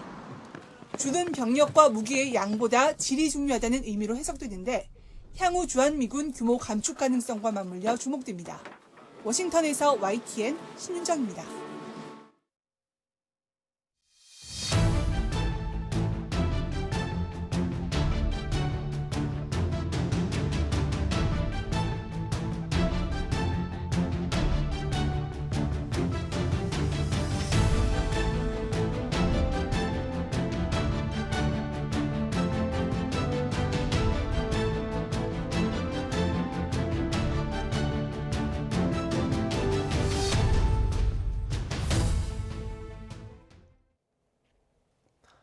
경남 진주 화물연대 집회 현장에서 조합원 3명을 치어 사상사고를 낸 운전자에 대해 검찰이 살인 혐의 등으로 구속영장을 청구했습니다. 경찰은 단순 사고가 아니라 살해의 고의가 있었다고 보고 살인 혐의를 추가 적용해 검찰에 영장을 신청했습니다. 사고가 발생한 물류센터 앞에서는 일주일째 집회가 이어지고 있습니다. 자세한 내용 취재기자 연결해서 알아보겠습니다. 임영준 기자, 검찰 구속영장 청구 소식부터 전해주시죠. 네, 창원지방검찰청 진주지청은 화물연대 비조합원 40대 남성 A씨에 대해 살인과 특수상해 혐의로 법원에 구속영장을 청구했습니다. A씨는 그제 오전 10시 반쯤 경남 진주시 정천면 화물연대 집회 현장에서 물류 차량을 몰다 조업원들을 지어 3명이 숨지거나 다치게 한 혐의를 받습니다. 물류센터를 빠져나가는 물류 차량을 막다가 전남본부 소속 조업원 1명이 숨지고 2명이 다쳤습니다. 사고 당일 특수상해 혐의로 A씨를 긴급 체포했던 경찰은 차량에 고의성이 있다고 보고 살인 혐의를 추가 적용해 구속영장을 신청했습니다. 경찰 조사에서 A씨는 노조원들이 옆에 있고 혼란스러워 멈출 생각을 하지 못하고 빠져나갈 생각으로 차를 계속 몰았다고 진술했습니다. 또 같은 날 화물연대 차량을 몰아 경찰관을 다치게 한 혐의 등으로 구속영장이 청구된 또 다른 조합원 60대 남성은 오늘 구속 여부가 나올 것으로 보입니다. 네, 이런 가운데 화물연대가 오늘 BGF 리테일과 첫 교섭을 진행한다고요? 네, 화물연대 본부는 오늘 BGF 로지스와 첫 교섭을 진행합니다. 오전엔 고용노동부 진주지청에서 BGF 로지스 대표와 화물연대 위원장이 교섭 상견례를 열고 오후 5시엔 대전역 인근에서 실무교섭 상견례를 진행할 예정이라고 화물연대가 밝혔습니다. BGF 로지스는 편의점 CU를 운영하는 BGF 리테일의 물류 자회사인데요. 화물연대는 BGF 리테일의 공동교섭을 촉구하며 지난 16일부터 진주 물류센터 앞에서 집회를 이어오고 있습니다. 일주일째 집회인 오늘은 500명 정도가 참여해 BGF 리테일 공동교섭 촉구와 조합원 사상사고에 대한 규탄을 이어갈 전망입니다. 이런 가운데 숨진 조합원의 빈소는 경남 사천시의 장례식장에 마련됐는데 발인 등 장례 일정과 절차는 아직 정해지지 않은 것으로 확인됐습니다. 지금까지 경남취재본부에서 YTN 유영준입니다. 국내로 소매가 18억 원 상당의 마약을 밀수입한 혐의 등을 받는 박광렬이 구속 상태로 재판에 넘겨졌습니다. 박광렬이 지난해 필로폰 4.1kg을 밀수한 사실이 합수본의 추가 수사로 드러났고 송환 직전까지도 범행을 준비한 것으로 파악됐습니다. 취재기자 연결해서 자세히 알아봅니다. 송수영 기자, 검찰이 박광렬을 구속 상태로 재판에 넘겼죠? 네, 그렇습니다. 수원지방검찰청 마약범죄정부합동수사본부는 오늘 마약류관리법 위반 혐의를 받는 박광렬을 구속 기소했습니다. 박광렬을 지난 2019년부터 2024년까지 소매가 18억 원 상당의 필로폰 4.8kg을 밀수입하고 이른바 던지기 수법으로 판매한 혐의 등으로 재판에 넘겨졌습니다. 동남아시아 지역에서 마약 총책으로 불린 박광렬의 범행 규모는 131억 원에 달하는 것으로 조사됐는데 국내에 판매한 마약류만 68억 원 상당의 시가 63억 원 상당의 마약류 17.7kg도 유통하려다 적발된 것으로 파악됐습니다. 지난 2016년 필리핀에서 한국인 3명을 살해한 혐의로 현지 교도소에서 복역해온 박광렬은 지난달 25일 임시 인도됐습니다. 앞서 경찰은 박광렬에 대해 텔레그램에서 범죄 단체를 조직하고 필로폰을 직접 투약한 혐의도 적용해 검찰에 넘겼지만 이는 임시인도 대상 범죄 사실에 포함되지 않아 추후 재판에 넘겨질 전망입니다. 네, 지금까지 유통이 된 마약만 해도 상당한데 또 다른 범행도 밝혀졌다고요?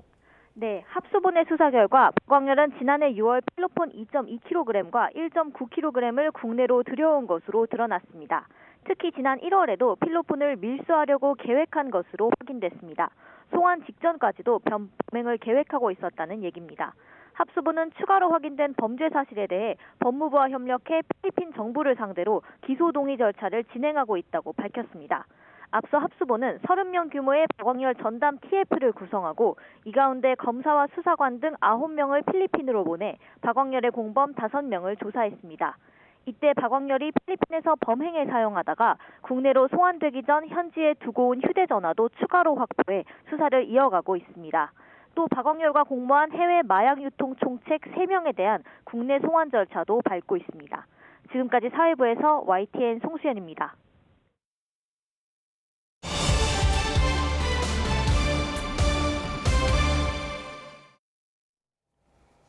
네, 6.3 지방선거. 이번에는 어느 때보다 국회의원 재보궐선거의 열기가 뜨거운데요. 그 한복판에 이분이 있습니다. 부산 북구 갑 재보궐선거에 출사표를 던진 한동훈 전 국민의힘 대표 스튜디오에 모셨습니다. 어서 오세요. 안녕하세요. 예. 오랜만입니다. 오랜만입니다. 부산 북구 만덕동 주민 한동훈 전 대표님을 모시게 됐는데 동네 적응은 좀 하셨습니까?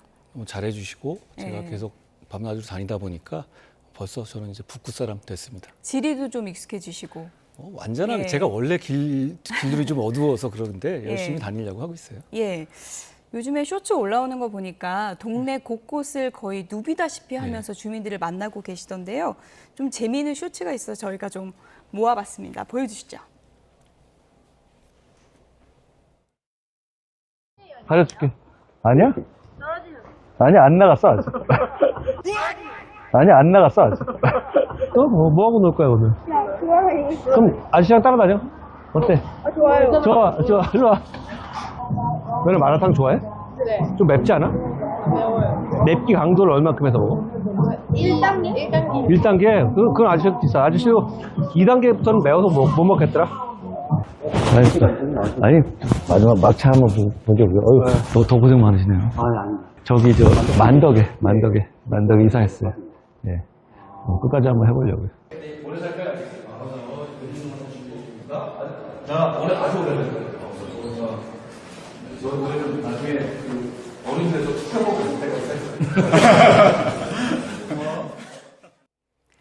네, 주민들 만나는 모습 보여드렸는데 아저씨 떨어지셨어요? 이런 질문은 생전 처음 받아보셨죠?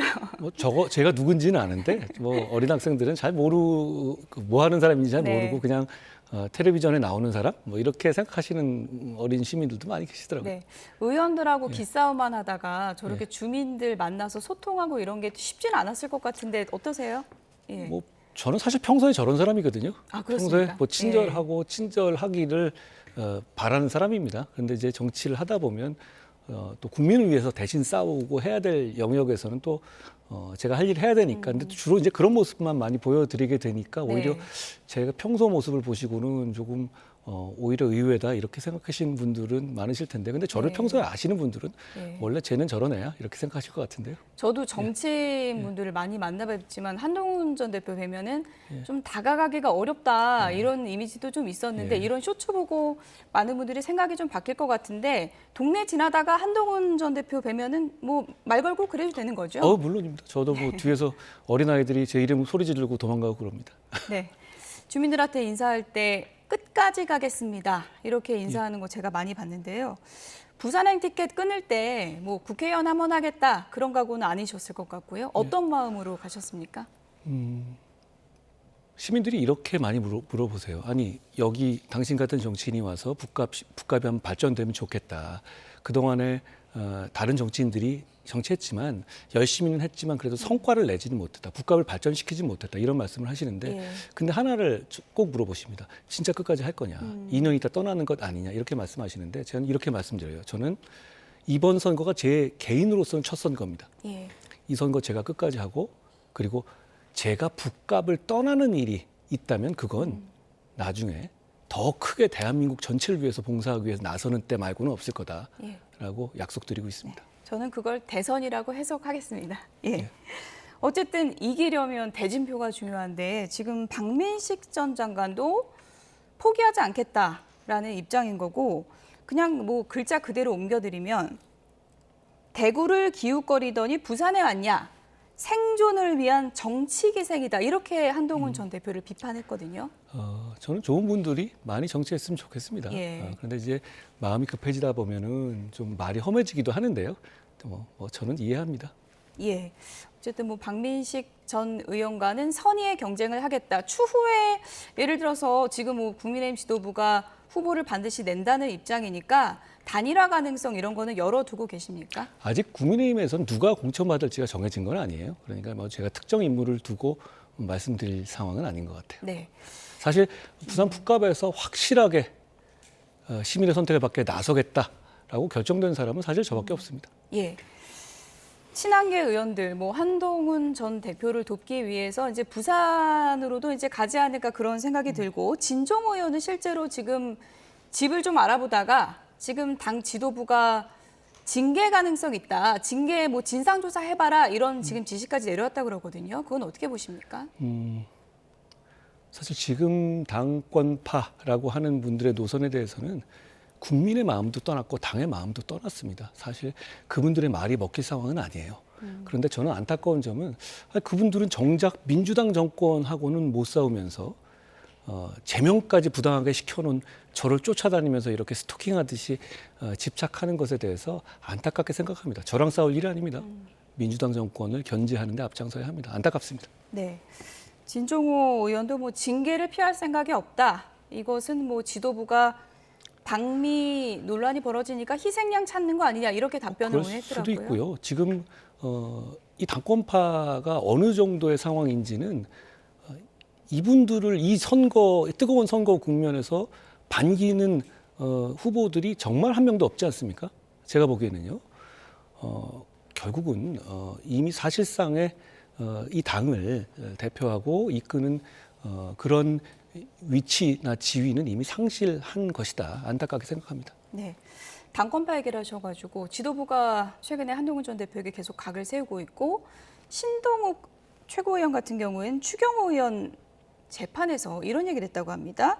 한동훈 대표가 계엄 당시에 리더십을 발휘했다면 계엄 해제 표결에 더 많이 참석했을 것이다. 이런 얘기인데 그 부분은 어떻게 들으셨어요? 저는 계엄 당시에 있었던 일에 대해서 책을 썼고 가급적이면 보수 진영 리더의 한 사람으로서 말을 아끼려고 노력했는데요. 그렇지만 이 계엄의 상황은 대단히 중요한 역사입니다. 대한민국에 굉장히 오래 남을 역사인데 그렇게 역사 왜곡을 하는 사람들이 생기고 있어서 제가 분명히 설명을 좀 드리려고 합니다. 저는 계엄 발표가 나자마자 어느 누구보다도 먼저 여당 대표에도 불구하고 계엄은 유언 위법하니까 막아야 한다, 해제하겠다, 국민과 함께 막겠다, 부역하지 마라 강력한 메시지를 냈죠. 그리고 나서 국회 본회의장으로 들어가서 한 18명 의원들과 함께 계엄 해제 표결에 적극적으로 나섰습니다.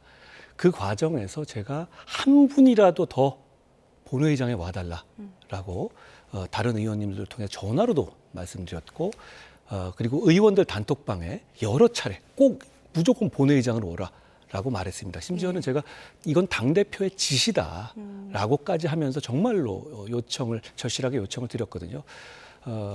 더 많은 분들이 참석하셨어야 하는데 그러지 못해서 안타깝습니다.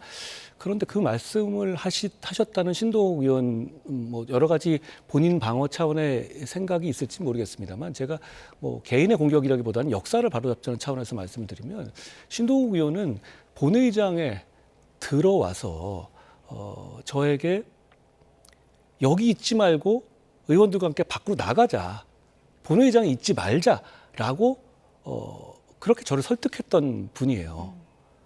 만약에 제가 그 얘기를 듣고 본회의장에서 18명의 의원들과 함께 밖으로 나갔다면 보수는 멸망했을 겁니다. 대한민국은 유혈 사태가 났을 겁니다. 그날 계엄이 해제되지 않았을 수도 있습니다. 저는 그 점에 대해서는 명확하게 바로잡아야 한다라고 생각합니다.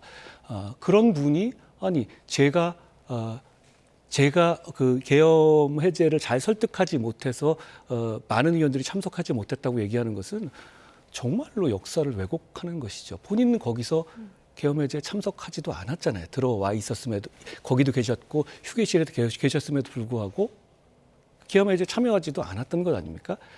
다시 한번 말씀드리지만 12.3 계엄의 밤은 대한민국에서 굉장히 중요한 역사가 되었습니다. 제가 이런 말씀을 드린 것은 그 상황을 명확하게 사실 그걸 왜곡하는 시도만 없었다면 제가 상세하게 말씀은 안 드릴 텐데 그걸 왜곡하려는 일부의 시도가 있기 때문에 설명을 드렸습니다. 최소한 신동욱 최고위원은 그 계엄의 밤에 그러니까 한동훈 전 대표가 설득을 안 해서 나갔던 게 아니라 오히려 나가자고 했던 사람이다. 지금 그렇게 얘기를 저를 설득했었죠. 그게 이미 추경호 의원 공소장에도 이미 그렇게 드러나 있는 것으로 알고 있습니다. 그러니까 이미 그거는 사실인 것이죠. 그런데 그거를 뒤집어서 제가 설득을 잘 했더라면 더 많은 사람이 들어왔을 것이다. 이거 너무 이상한 얘기 아닙니까? 그러니까 때로는 이 진실을 밝히지 않으면 역사가 왜곡되는 경우가 많이 있기 때문에 제가 여기서 말씀드립니다. 그걸 뭐 추경호 의원 재판에서 증인으로 출석해서 한 발언이라고 하는데 신동욱 최고위원 뭐 반론이 있으면 저희가 또 전해드리도록 하겠습니다. 부산 판세 얘기를 좀 해봐야 될 것 같은데요. 지금 여론조사 보니까 부산시장 선거 판세가 많이 바뀌었습니다. 지금 오차 범위 내로 좀 좁혀졌는데 이른바 전재수 후보의 까르띠에 공방 이게 좀 표심에 영향이 있다고 보십니까? 저는 지금 보수의 마지막 남은 희망이 있다고 생각해요. 어떤 지금 겁니까? 부울경 그러니까 예. PK 지역에서 보수 재건의 동남풍이 불어서 북상하는 방법 이게 마지막 남은 보수의 희망입니다. 저는 그 보수 재건의 동남풍을 어떻게든 일으키기 위해서 북갑에서 열심히 절실하게 설득드리고 있다 이런 말씀을 드립니다. 그런 마음이 시민들에게 좀 와 닿고 있는 것이 아닌가. 이미 보수 재건의 동남풍은 불기 시작했다. 저는 이 말씀을 드리고 싶어요. 지금 부산시장 그 여론조사만 봐도 동남풍은 시작됐다. 그 동남풍이 어디까지 이어질 수 있다고 보십니까? 경남 그리고 울산 거쳐서 저는 북상해야 한다고 생각합니다. PK 지역은 과거에 PK 지역은 보수의 본산이기도 합니다. 그럼에도 불구하고 마지막 보수 대선 후보를 냈던 것이 92년이에요. 그러니까 큰 정치의 중심이 되고자 하는 큰 정치의 본산이고자 하는 그런 시민들의 희망이 강한 곳입니다. 그런데다가 다른 우리 보수의 중심하고 좀 다르게 민심에 대단히 민감한 곳이에요. 보수가 잘하면 전폭적으로 지원하지만 조금이라도 못하면 가차없이 회초리를 드는 곳입니다.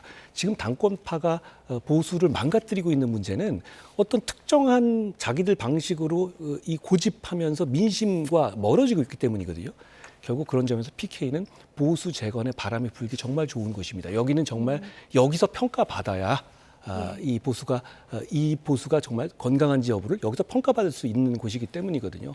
그런 점에서 저는 이 많은 분들의 그런 열망을 부산, 경남, 울산에서 모아서 동남풍을 일으킬 수 있다고 생각해요. 이렇게 부산 아까 지금 까르띠에 말씀하셨는데 예. 부산에서 시작하는 보수 재건의 동남풍으로 까르띠에 그리고 김경수 지사의 드루킹 같은 그런 구태를 잠재워 버릴 수 있다. 이렇게 생각합니다. 박형준 후보는 당장 독자적 선대위 하겠다. 중앙 선대위 아니고 난 독자적 선대위 하겠다고 했는데 박형준 후보랑 어떻게 선거 연대라고 할까요? 뭐 그런 것도 계획하고 계십니까? 결국은 저는 보수 재건에 관한 어떤 한 길에 대해서 많은 사람들이 모일 수 있을 거라고 생각해요. 그게 아니면 보수 정치의 미래가 없습니다.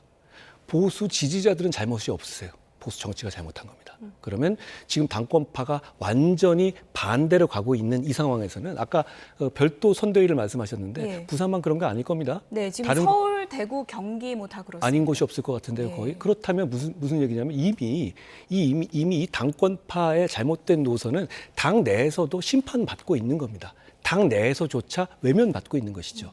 그럼 결국은 상식적인 다수의 보수 정치인들이 갈 길은 보수 재건의 길입니다. 이 과정에서 생각이 다른 사람들이 많이 모일 수 있다고 생각하고 그 발원지가 바로 이곳 부산이 될 수 있다라고 예. 저는 말씀드리는 겁니다. 동남풍의 발원지가 부산이 될 수 있다. 그런데 이제 저는 얼핏 좀 생각하면 구체적인 그림은 좀 잘 안 그려지는 게 선거연대가 좀 이런 좀 포괄적인 개념이잖아요. 예를 들어서 뭐 한동훈 전 대표를 돕기 위해서 박형준 후보가 오면은 또 해당 행위가 될 수 있고 좀 구체적으로 어떤 모습을 그려볼 수 있는 거예요? 근데 그 해당 행위 얘기하는 것 자체가 지금 무서워하는 사람 없을 것 같아요.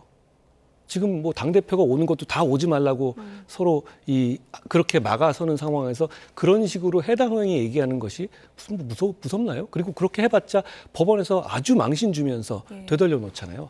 저는 그 문제보다는 정치적인 공학 문제를 떠나서 바람이 이렇게 시민과 이 정치의 열망이 모여져서 바람이 불 때는 세세한 정치적인 구도가 어떻게 되고 어떤 그림이 있을까가 아니라 그거보다 더 큰 움직임으로 상황이 바뀐다고 생각합니다. 저는 실제로도 지금 보수 재건의 동남풍이 이미 불기 시작했다고 생각하지만 이 보수 재건의 동남풍이 더 커지지 못하면 보수 재건의 미래는 정말로 멀어질 겁니다. 그런 점에서 저는 제가 보수 재건의 동남풍의 주인공이라기보다는 주인공은 시민들이시고요. 부산 시민들이시고 어떻게든 뭐 입으로 후후 불어서든 손으로 부채질해서든 이 동남풍을 일으켜보려고 한번 안간힘을 쓰고 있는 상황이라는 말씀을 드리고 싶습니다. 그 동남풍을 이제 견제하는 거는 이제 민주당의 이제 전재수 후보일 테고 하정우 수석에 대해서 하정우 후배 사랑합니다라고 이제 말할 정도로 하정우 수석의 출마를 간절히 바라고 있는데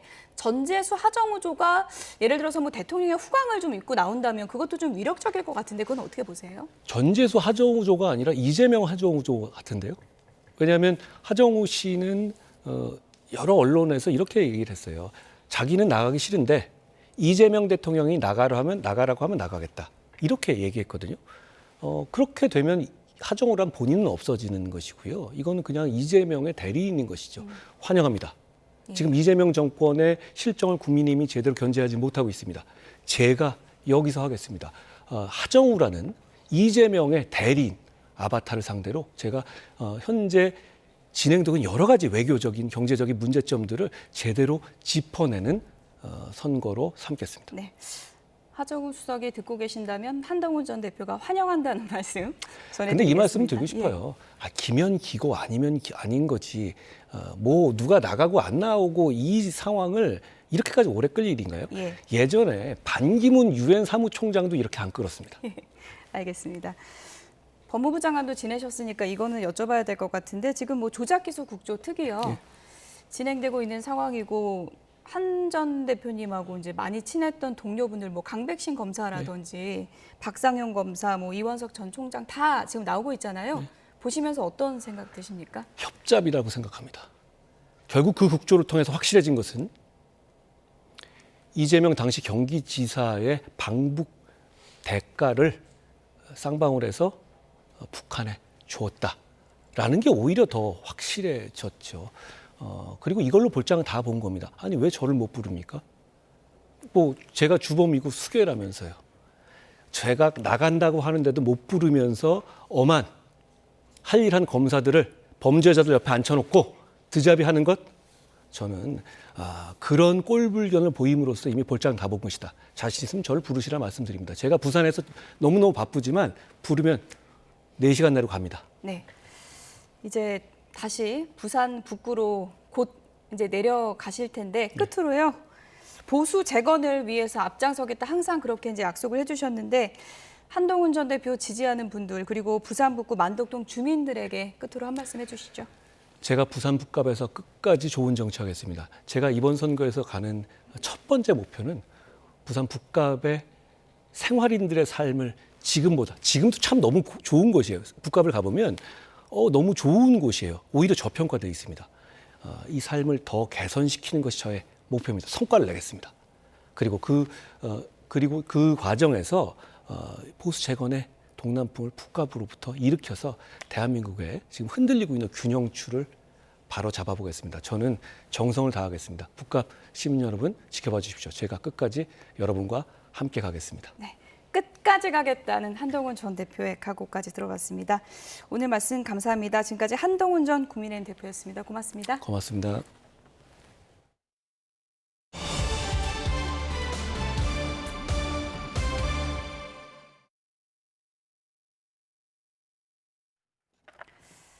트럼프 미국 대통령이 이란에 대한 공격 시한을 또다시 미루며 사실상 무기한 휴전을 선언했습니다. 표면적으로는 중재안 수용을 내세웠지만 실상은 선거 리스크와 군사적 한계라는 외통수에 걸려서 진퇴양난에 빠진 모습입니다. 결국 시간은 이란 편이라는 분석이 지배적입니다. 권영희 기자입니다.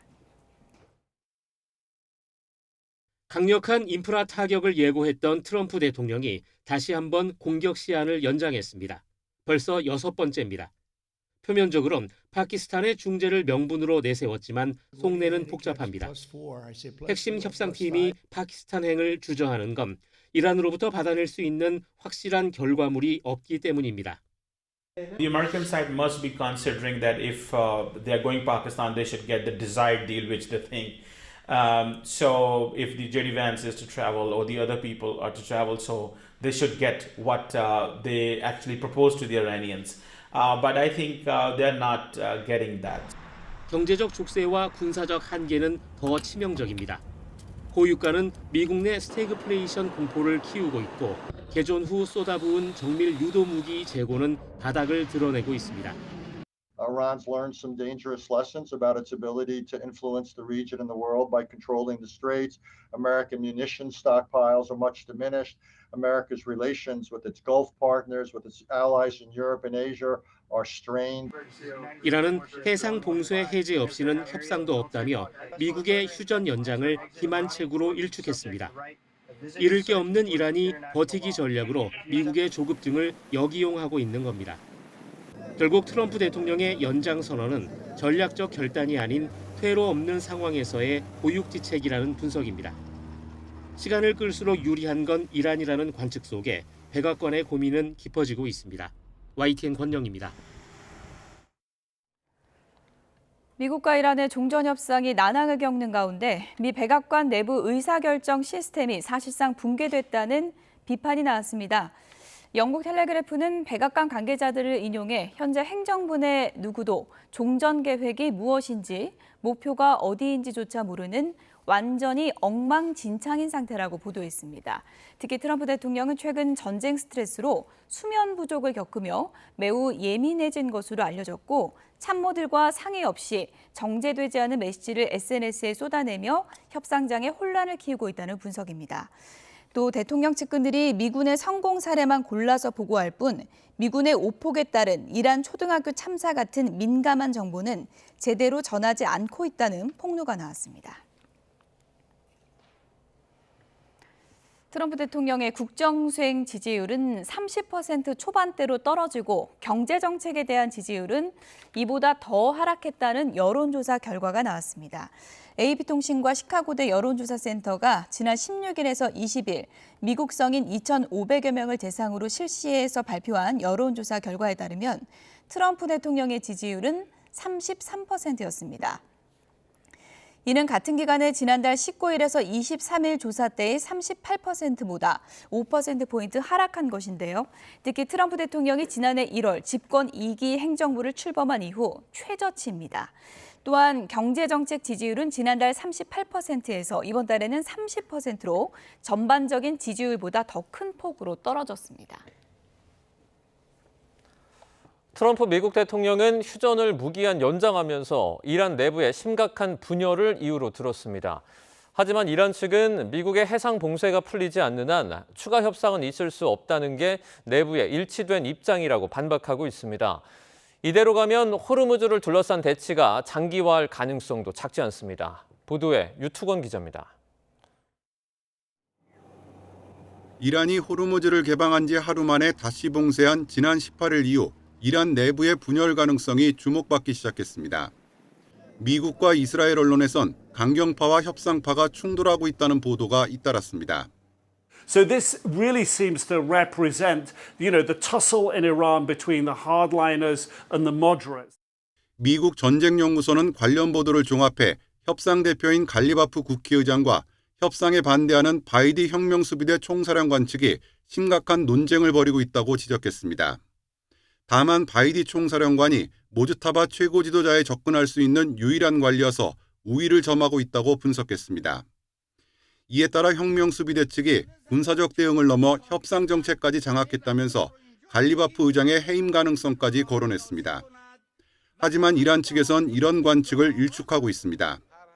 내부의 복잡한 의사결정 구조 때문에 최종 결정이 늦어질 뿐 균열은 없다는 겁니다. در رابطه با مواضع جمهوری اسلامی ایران یا شورای عالی امنیت ملی باید موضع گیری کنه که به تایید رهبری هم برسه یا شورای عالی دفاع در رابطه با مسائل جنگ تصمیم میگیره اونم باز فرمانده کل قوا میگه. 이란은 지난 18일 이후 일관되게 미국의 해상 봉쇄 해제가 협상의 전제 조건이라는 점을 분명히 해왔습니다. 알자지라 방송도 이란 내부 소식통을 인용해 개혁파부터 보수파까지 한 목소리를 내고 있다고 보도했습니다. 이란 내부 상황을 정확히 알 수 없는 가운데 어떤 경우든 돌파구를 찾긴 쉽지 않은 분위기입니다. 미국 쪽에서도 갑자기 지금 봉쇄를 해온 거를 풀어줄 수는 없는 상황이란 말이죠. 그렇기 때문에 이 부분을 앞으로 이제 어떻게 풀어야 될지 또 파키스탄의 역할을 기대해봐야 되는 그런 상황이라고 할 수 있겠습니다. 언제든 사소한 충돌이 전면전으로 번질 수 있는 위태로운 상황에서 양측의 물밑 논의가 어떤 결과로 이어질지 전 세계가 주목하고 있습니다. YTN 유투원입니다. 석유 부국으로 꼽히는 UAE까지 미국의 재정 지원을 요구한 것으로 드러나면서 전쟁으로 인한 중동 경제 위기가 현실화하고 있습니다. 자칫 중동발 위기가 전 세계로 번질 수 있다는 우려까지 나옵니다. 김선중 기자입니다. 트럼프 대통령은 아랍에미리트 UAE에 재정 지원을 하는 방안을 고려하고 있다고 말했습니다. UAE가 부자 나라지만 전쟁 피해가 걸프국 가운데 가장 컸다고 설명했습니다. 실제 UAE 측은 미국의 통화 스와프 체결을 요구한 것으로 알려졌습니다. 달러가 부족해지면 원유 거래에 위안화를 쓸 수밖에 없다고 압박까지 한 것으로 전해졌습니다. It is, but it's been a good country. It's been a good ally of ours. And you know, these are unusual times. They were more than anybody else. I mean... 고민은 UAE뿐만이 아닙니다. 앞서 카타르와 바레인에 이어 쿠웨이트까지 이른바 원유 수출 불가 항력을 선언했습니다. 전쟁으로 핵심 시설이 망가지기도 했지만 이란과 미국이 번갈아 호르무즈 해협 봉쇄에 나서면서 원유 수출길이 막혔기 때문입니다. The challenge the market has is there is a lot of short-term effects, but I think this will drag on, and certainly we don't expect, as I said, a return to normal trading condition. 물론 이란의 처지도 비슷합니다. 스콧 베선트 미국 재무장관은 미군의 해상 봉쇄로 이란 최대 석유 수출 시설이 있는 하르그 섬의 저장고가 곧 포화 상태에 이를 것이라고 밝혔습니다. 하지만 오랜 기간 미군의 경제 제재를 견뎌온 이란은 버틸 힘이 만만치 않습니다. 전문가들은 이란의 경제적 타격을 입히려면 봉쇄를 꽤 오랫동안 유지해야 할 것이라며 그 사이 세계 경제 전체가 병들 수 있다고 우려했습니다. YTN 김선중입니다. 미국과 이란이 2차 협상을 두고 줄다리기를 이어가는 가운데 중재국 파키스탄의 역할도 재조명되고 있습니다. 왜 파키스탄이 남의 싸움 말리기에 총력을 기울이는지 그 배경을 김승환 기자가 살펴봤습니다. 파키스탄의 수도 이슬라마바드 시내 가로등에 내걸린 배너들입니다. 배너 안 미국, 파키스탄, 이란 국기 위에 있는 건 국가의 통합과 단합을 상징하는 파키스탄 기념비입니다. 이처럼 파키스탄은 미국과 이란 간 중재에 전력 투구해왔습니다. जो कोई मामलात कुछ थोड़े बहुत कहीं अटके हुए हैं उनको हल कराने के लिए पूरी कोशिश जारी है. 미국과 이란의 이해관계도 맞았습니다. 이란엔 파키스탄은 국경을 맞댄 이웃이자 상당한 규모의 시아파 공동체를 가진 나라라 상대적으로 소통이 가능한 채널로 여겨집니다. 미군 기지가 없는 점도 이란이 덜 경계할 수 있는 배경으로 꼽힙니다. 미국도 과거 껄끄러웠던 관계 대신 협력의 폭을 넓히는 중입니다. 지난해 파키스탄의 카불 공항 테러 용의자 인도를 계기로 공조가 복원됐고 트럼프가 실권자인 아심 무니르 참모총장과 직접 소통할 만큼 접촉도 활발해졌습니다. 중재국이 끼면 좋은 얘기만 전하고 나쁜 얘기는 빼고 하면서 파키스탄이 그런 역할을 톡톡히 하고 있는 것 같습니다. 하지만 파키스탄의 중재 이유는 양측을 잇는 통로라는 외교적 의미만으로 설명되진 않습니다. 파키스탄이 필사적인 건 전쟁의 충격을 막기 위한 생존 전략에 가깝기 때문이라는 분석이 나옵니다. 파키스탄은 2024년 기준 에너지 수입의 약 80% 안팎을 걸프 국가에 의존하는 것으로 추정되는데 전쟁이 장기화하면 에너지 가격 상승과 공급 차질로 경제에 악영향을 미칠 수밖에 없습니다. 중동산 원유 수입을 많이 하는 국가인데 그런 면에서 봤을 때는 호르무즈 해협이 굉장히 중요한 것이고 그러니까 파키스탄 입장에서도 이것은 생존의 문제인 것이죠. 또 알자지라는 파키스탄이 사우디와 상호 방위 의무를 안고 있는 가운데 전쟁이 길어질수록 어느 편도 들지 않는 균형을 유지하기는 점점 더 어려워질 거라고 분석했습니다. 다만 파키스탄은 핵 문제 같은 핵심 갈등을 풀기엔 힘이 부족하고 이해관계에서 자유로운 입장도 아니라 중재 범위는 제한적일 수밖에 없다는 지적도 나옵니다. YTN 김승환입니다. 6.3 지방선거가 이제 42일 앞으로 다가왔습니다. 더불어민주당 정청래 대표는 이틀째 경남에서 현장 행보를 이어가며 PK 민심 잡기 총력전에 나섰습니다. 국민의힘 장동혁 대표도 미국에서 돌아온 뒤 첫 지역 일정에 나섰는데 당내 시선이 곱지가 않습니다. 국회로 가보겠습니다. 부장원 기자. 네, 국회입니다. 네, 더불어민주당 지도부 어제에 이어서 이틀째 경남에서 현장 행보 이어가고 있죠? 그렇습니다. 정청래 대표 1박 2일 경남 일정 두 번째 날 통영 욕지도를 찾았습니다. 김경수 경남지사 후보와 함께 여객선을 올라 최고위원 회의를 열었는데요. 정당사 최초로 선상 최고위를 열었다며 육지 중심적 사고에서 벗어나 섬마을 주민들의 삶의 애환을 듣겠다고 민심을 두드렸습니다. 이후 전통시장 등 민생 현장을 둘러봤는데 접전 지역인 PK 민심을 다잡기 위해 총력을 기울이는 모습입니다. 국민의힘보다 일찌감치 후보를 확정했지만 여론조사 추이가 기대에 못 미치고 있어서라는 해석이 나옵니다. 이런 가운데 이재명 대통령 최측근으로 꼽히는 김용전 민주연구원 부원장 전략공천 문제를 둘러싼 잡음이 이어지고 있습니다.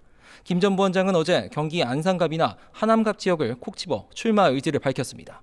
당 지도부에서는 김 전 부원장이 대장동 사건으로 항소심 유죄를 선고받고 대법원 판결도 앞둔 만큼 출마가 부적절하다는 기류가 강합니다. 신중론을 고수하던 정청래 대표도 오늘 선거는 이기려고 하는 것이고 핵심 전략은 국민의 눈높이라면서 선거에 도움이 되면 하고 도움이 되지 않으면 하지 않겠다고 강조했습니다. 반면 김 전 부원장은 오늘 김어준 씨 유튜브에 출연해 여론전을 이어가면서 결단을 압박했는데 직접 들어보겠습니다. 조작 당한 사람을 우리 민주당 공당이 국정조사까지 하는데 저를 외면하면은 뭐 제 개인적으로는 우리 민주당의 자기 부정 아니겠는가 이런 생각을 하는데 모든 결정에 따르겠습니다. 예. 전현희 의원을 비롯한 친명계도 정치검찰 논리를 그대로 끌어와 출마를 제한해서는 안 된다 각을 세웠는데 계파 갈등으로 비화하는 모습입니다. 친명계인 이현주 강특구 최고위원은 오늘 경남 최고위에 불참하고 대신 12일째 단식 중인 안호영 의원 농성장을 찾았습니다. 이후 기자회견에서 이 의원은 당대표실이 바로 앞인데도 정청래 대표가 단 한 번 들러보지 않은데 자괴감을 느낀다면서 최소한의 인간적 도리를 보여야 한다고 직격했습니다. 이 8박 10일 방미 일정을 마치고 귀국한 국민의힘 장동혁 대표도 오랜만에 지역 일정을 잡았다고요? 그렇습니다. 지난 6일 인천에서 첫 현장 최고위원 회의를 연 뒤 두 번째 지역 일정입니다. 강원도 양양에서 김진태 강원지사 후보 지원 사격에 나섰습니다. 오전 10시 어촌 마을회관에서 GTX 춘천 현장과 수소 클러스터 구축 등 강원 맞춤력 공약들을 발표했습니다. 당초 양양에서 지도부 회의를 열기로 했다가 현장 일정만 소화하기로 조정했는데요. 떠들썩한 모습보단 진정성 있는 공약을 발표하는 게 더 의미가 있다는 게 장 대표 측 설명입니다. 하지만 당내에선 장 대표에 대한 비판이 쏟아졌던 인천 현장 최고위가 재연될 것을 우려해 발을 뺀 게 아니냐는 지적에 힘이 실립니다. 실제 오늘 현장에서도 쓴소리가 나왔습니다. 우선 김진태 후보는 현장을 다녀보면 중앙당의 열불이나 투표장에 가지 않겠다는 사람이 많다면서 42일 뒤 생사가 결정되는 후보들의 속은 타들어간다고 포문을 열었습니다. 또 예전에 멋진 장동혁으로 돌아가달라며 결자 해지가 필요하다고도 촉구했는데요. 들어보겠습니다. 잡으려고 하면 더 멀어져 가는 게 세상의 이치 아니겠습니까? 옛날에 그 멋진 장동혁으로 좀 돌아가 주셨으면 좋겠습니다. 결자 해지가 필요합니다. 이른바 빈손 방미 논란에 이어 서울과 부산, 대구, 경북, 경기까지 독자 선대위 추진 움직임이 이어지는 가운데 현장에 불만도 터져나온 겁니다. 장동혁 대표는 김 후보 발언 동안 입을 굳게 다문 채 펜으로 무엇인가 적었는데 별다른 반응 없이 공약 발표를 이어갔습니다. 다만 이후 기자들과 만나 당을 위한 애정의 말씀으로 생각하고 선거에서 이기기 위해 당이 무엇을 해야 할지 고민해보겠다고 애둘러 말했습니다.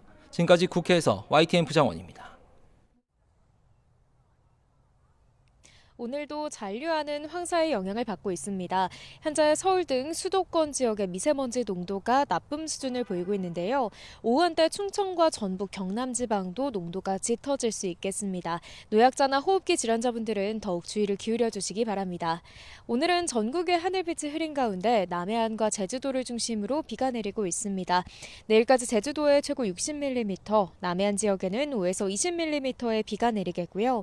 낮까지 충청과 전북, 경북 지방에도 약한 빗방울이 떨어질 수 있겠습니다. 오늘 낮 기온은 서울과 춘천이 19도 등 중부지방은 예년과 비슷하겠지만 비가 내리는 남부지방은 광주 15도, 대구는 17도에 그치는 등 평년 수준을 5에서 6도가량 밑돌겠습니다. 금요일부터는 다시 맑은 하늘이 드러나겠고 주 후반까지 기온은 오름세를 보일 전망입니다. 강원도와 경북 북동부 지역은 여전히 대기가 메마른 가운데 특히 강원 지역에는 강풍주의보도 함께 발효 중입니다. 작은 불씨도 큰 불로 번지기 쉬운 만큼 불씨 관리 철저히 해주시기 바랍니다. 지금까지 YTN 윤수빈입니다. 뉴스나우 오늘 순서는 여기서 마치겠습니다. 시청해주신 여러분 고맙습니다.